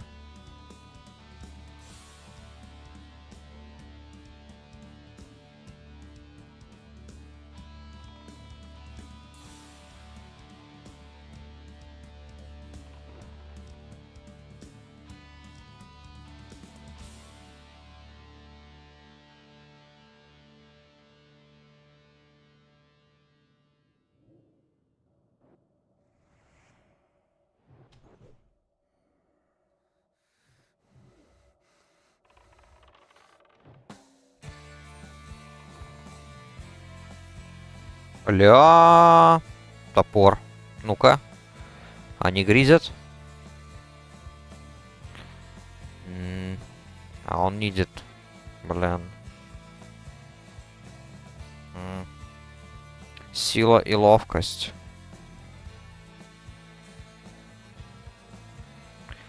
А что у них падает еще дальше? Просто мне тоже хочется такой. Ладно.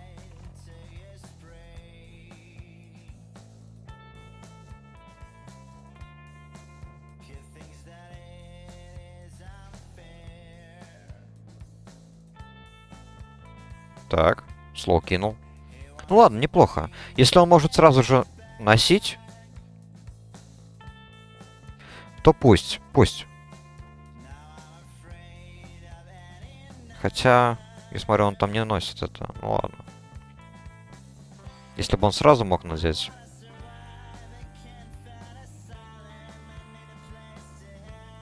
Так, ну в целом, наверное, справляется наш хил.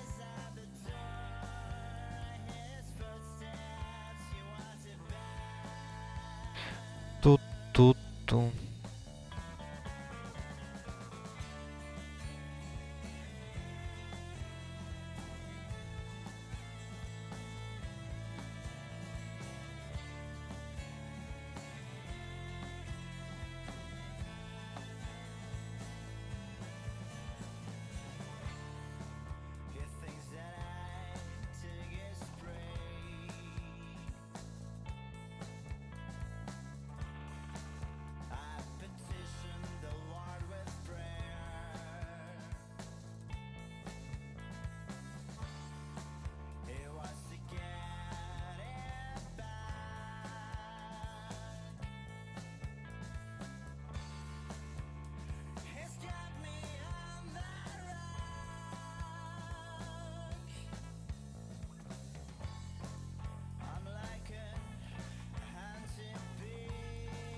Undead, наверное, лучше трек.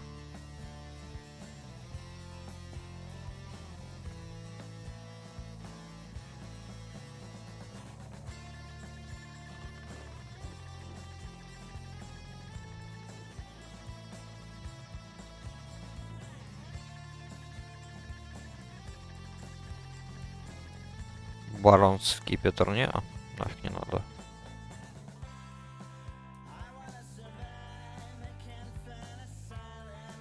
Так, лучше трапу сюда поставлю на всякий случай.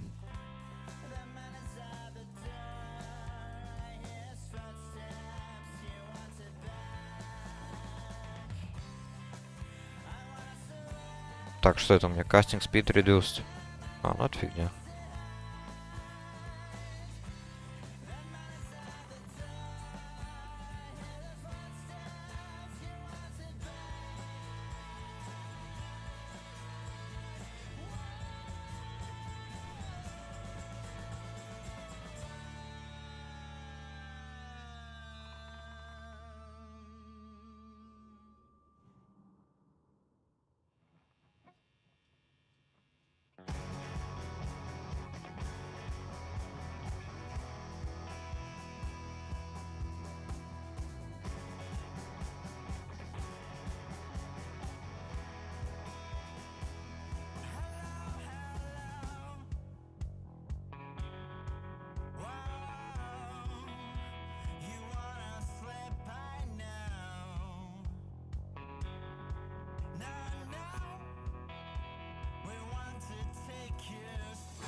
Так, нормально.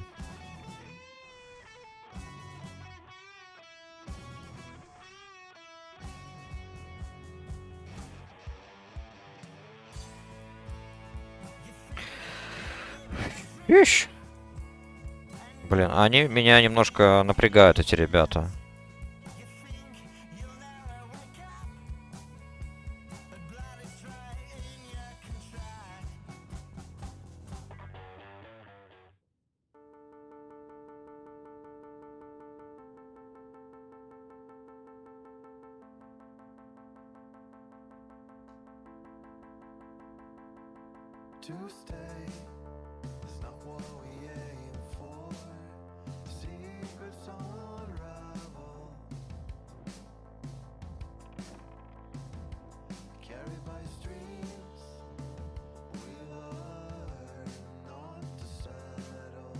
Так, ну ладно, это скипаем. Все.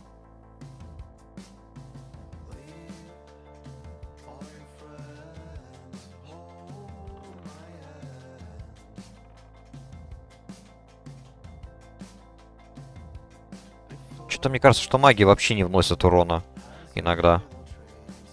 Такого, которого хотелось бы.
Так, тут лучше попить.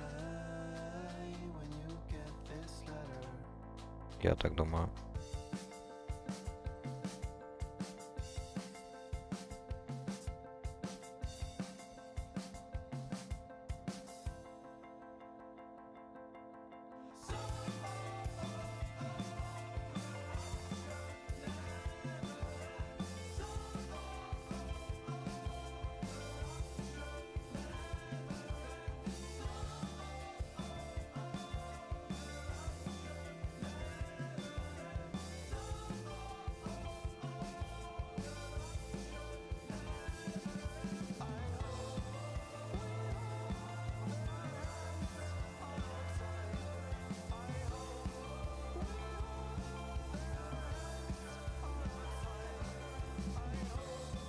Нормально.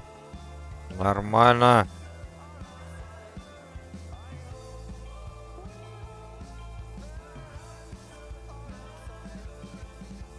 Да ты чё, блядь, издеваешься? Ну?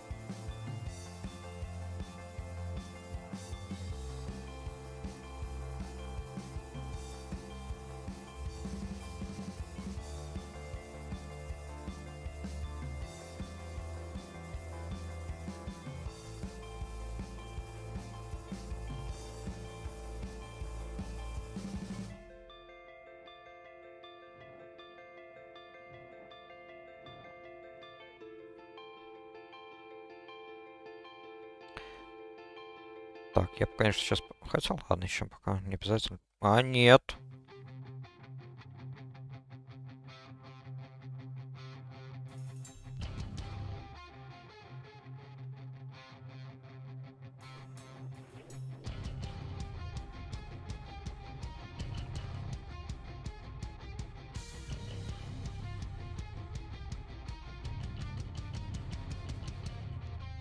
Маги вообще, они могут шипать вот призраков, я не понимаю. Или вот этих, ну, воргенов-то они могут, я думаю.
Так.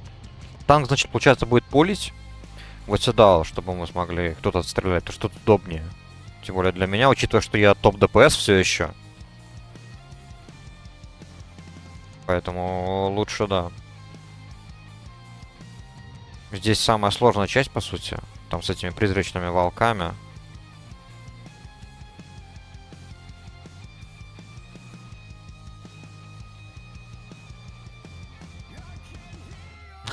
Ну да, конечно. Видишь овцу, сразу же выключаешь все способности АОЕ. Логично. Так, ну ладно, пусть он дальше пулит, получается.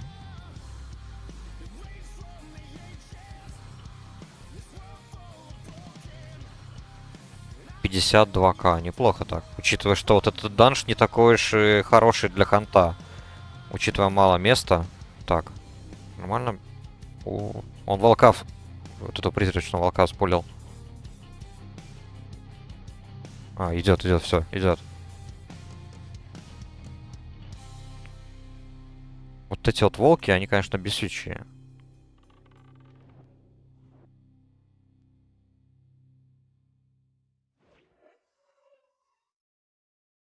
Отлично. Так, что там дальше происходит, я, конечно, не знаю.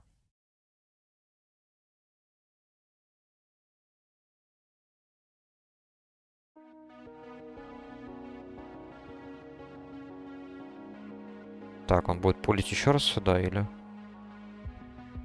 Пока ничего не сказал. На всякий случай фрострапу. Нет, волчар надо, волчар надо. Ебашим волчар. Правильно. О. Волки больно бьют.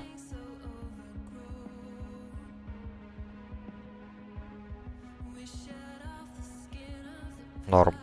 Если бы они еще, правда, не стукали волка, которого я в трапу завел, было бы вообще идеально. Но, ну ладно, тут он как бы сам случайно зашел, поэтому они даже не думали, то, что так все произойдет.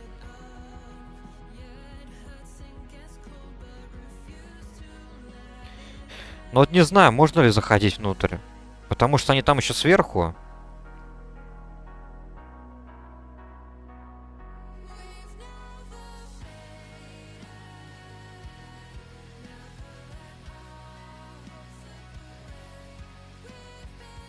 Так.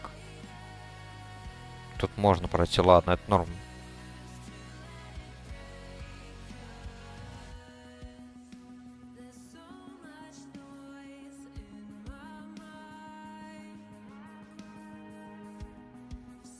Блин, вот тут вот вот тут вот, кстати, мы можем слиться. Тут два Ghost Wolf'а, по-моему, и один вот этот вот. Я не знаю. Наш хил сможет потянуть. Если что, я просто сразу убегу.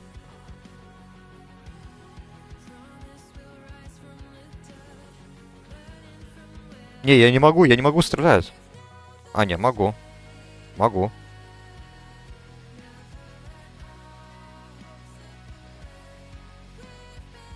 Так, надо призраков.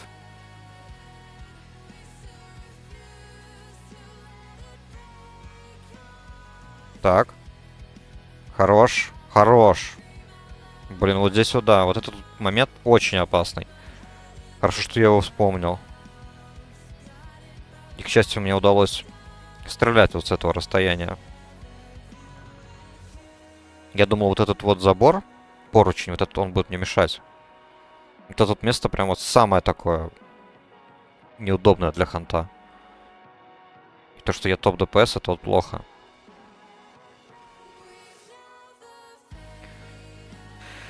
Фу. Так, тут лучше попить. Так, там тоже, по-моему. Кину я фрострапу тут на всякий случай. Так, идет, идет, идет.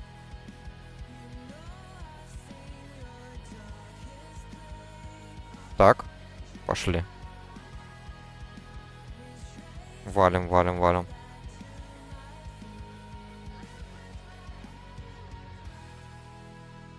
Так, отлично.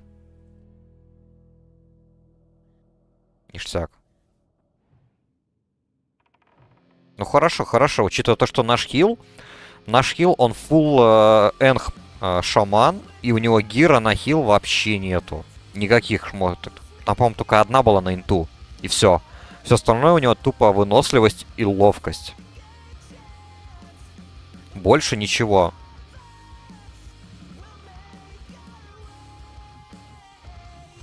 И мы кое-как умудряемся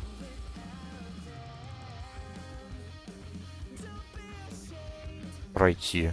Так.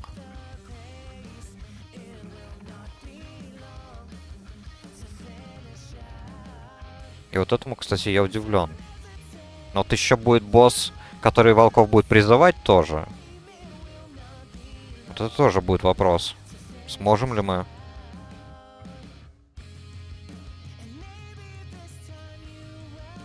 И кто-то еще будет ролить?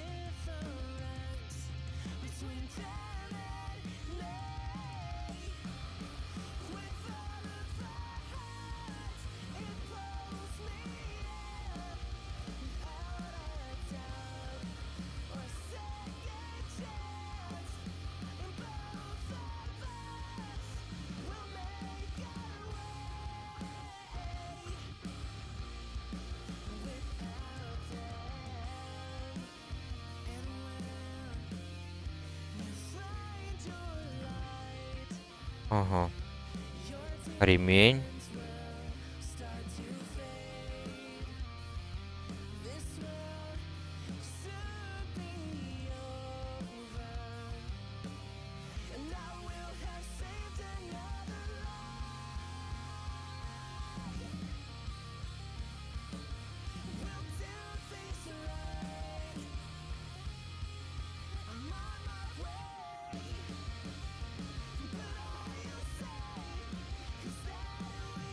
Ну, нет, а нет. Мое дело было предложить. Так, на всякий случай. Вот еще тебе одно зелье. Маны.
Так, я выиграл, да?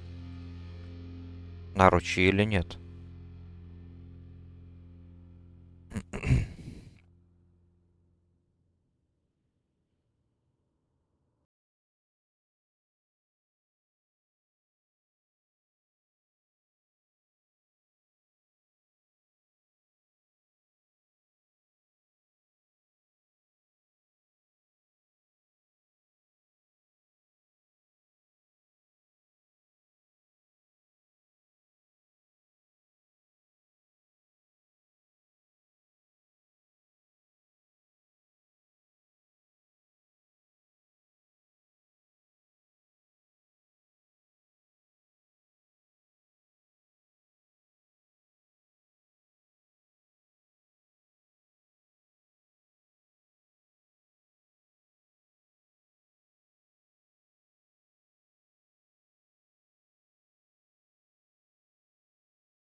Это было что-то.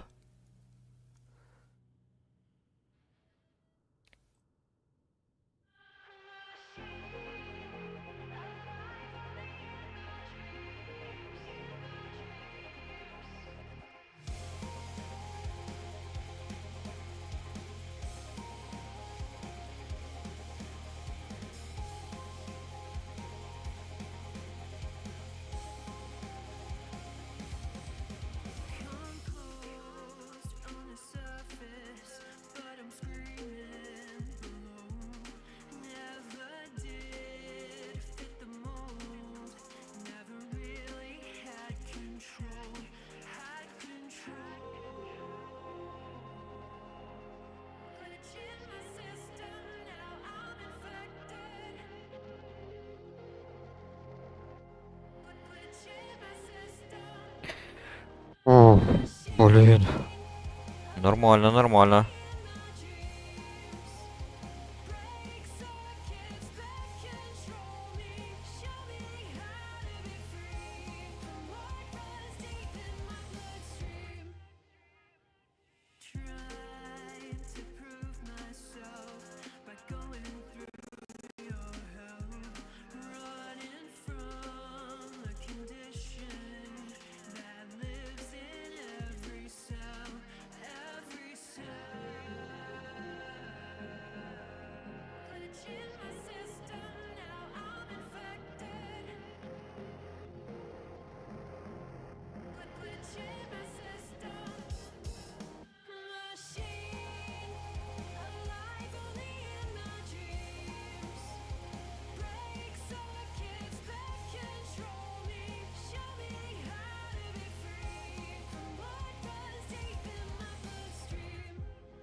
Так, что это у нас там происходит?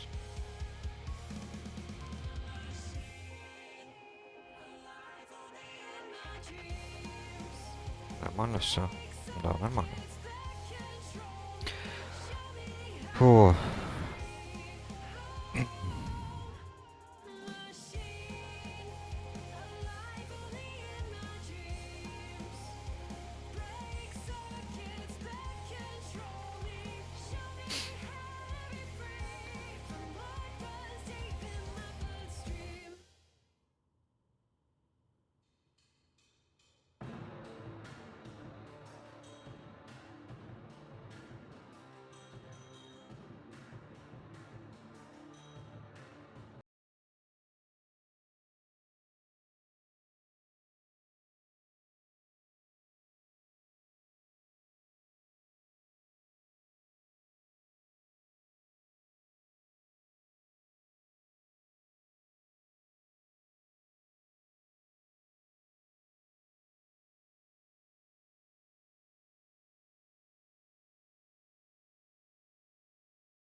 Ну давай, Дибой.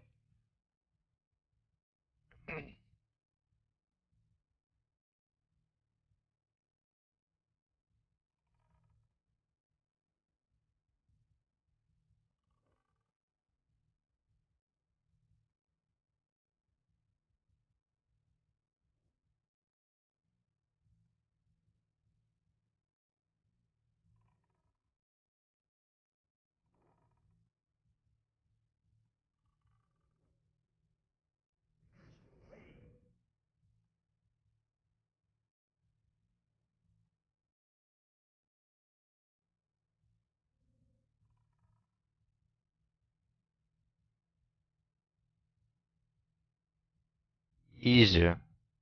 Кинжал. М. А вот неплохой кинжал. Я его, пожалуй, возьму.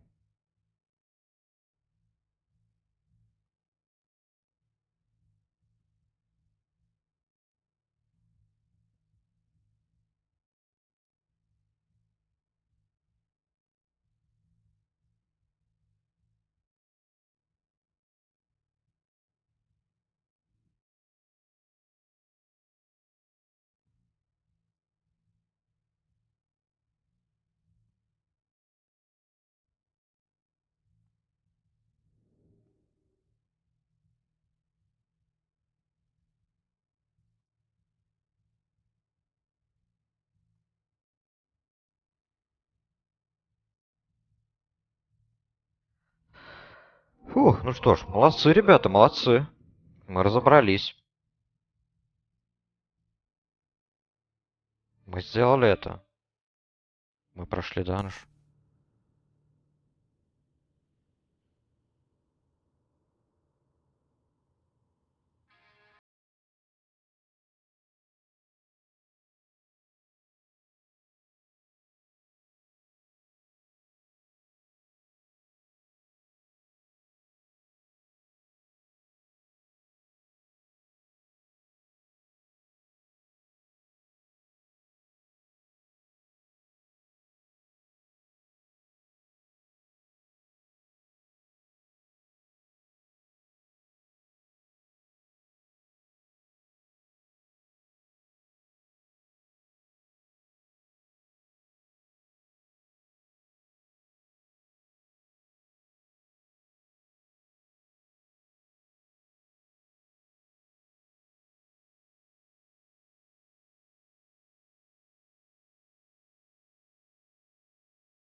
Что ж, погнали, в Штурмград.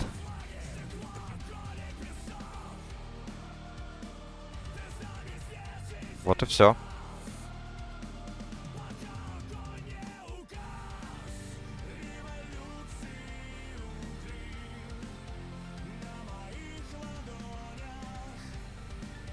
Квест мы сделали.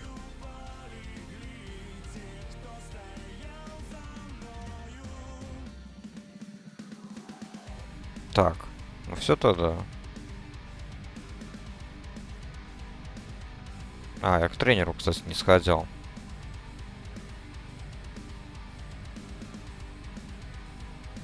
Быстренько сбегаю и все, и выйду.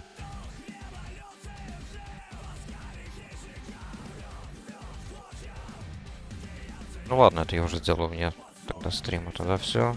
Пора мне отдыхать. Сегодня в итоге в Сумеречный лес я не сходил, тогда, соответственно, я изменил название записи стрима.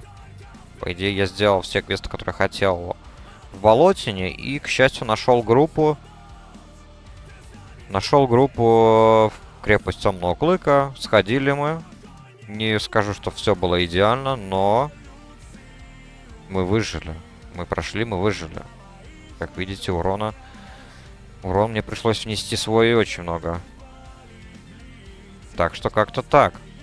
Те, кто захотят это все увидеть, этот кошмар, смотрите уже в записи. Всем спасибо и удачи.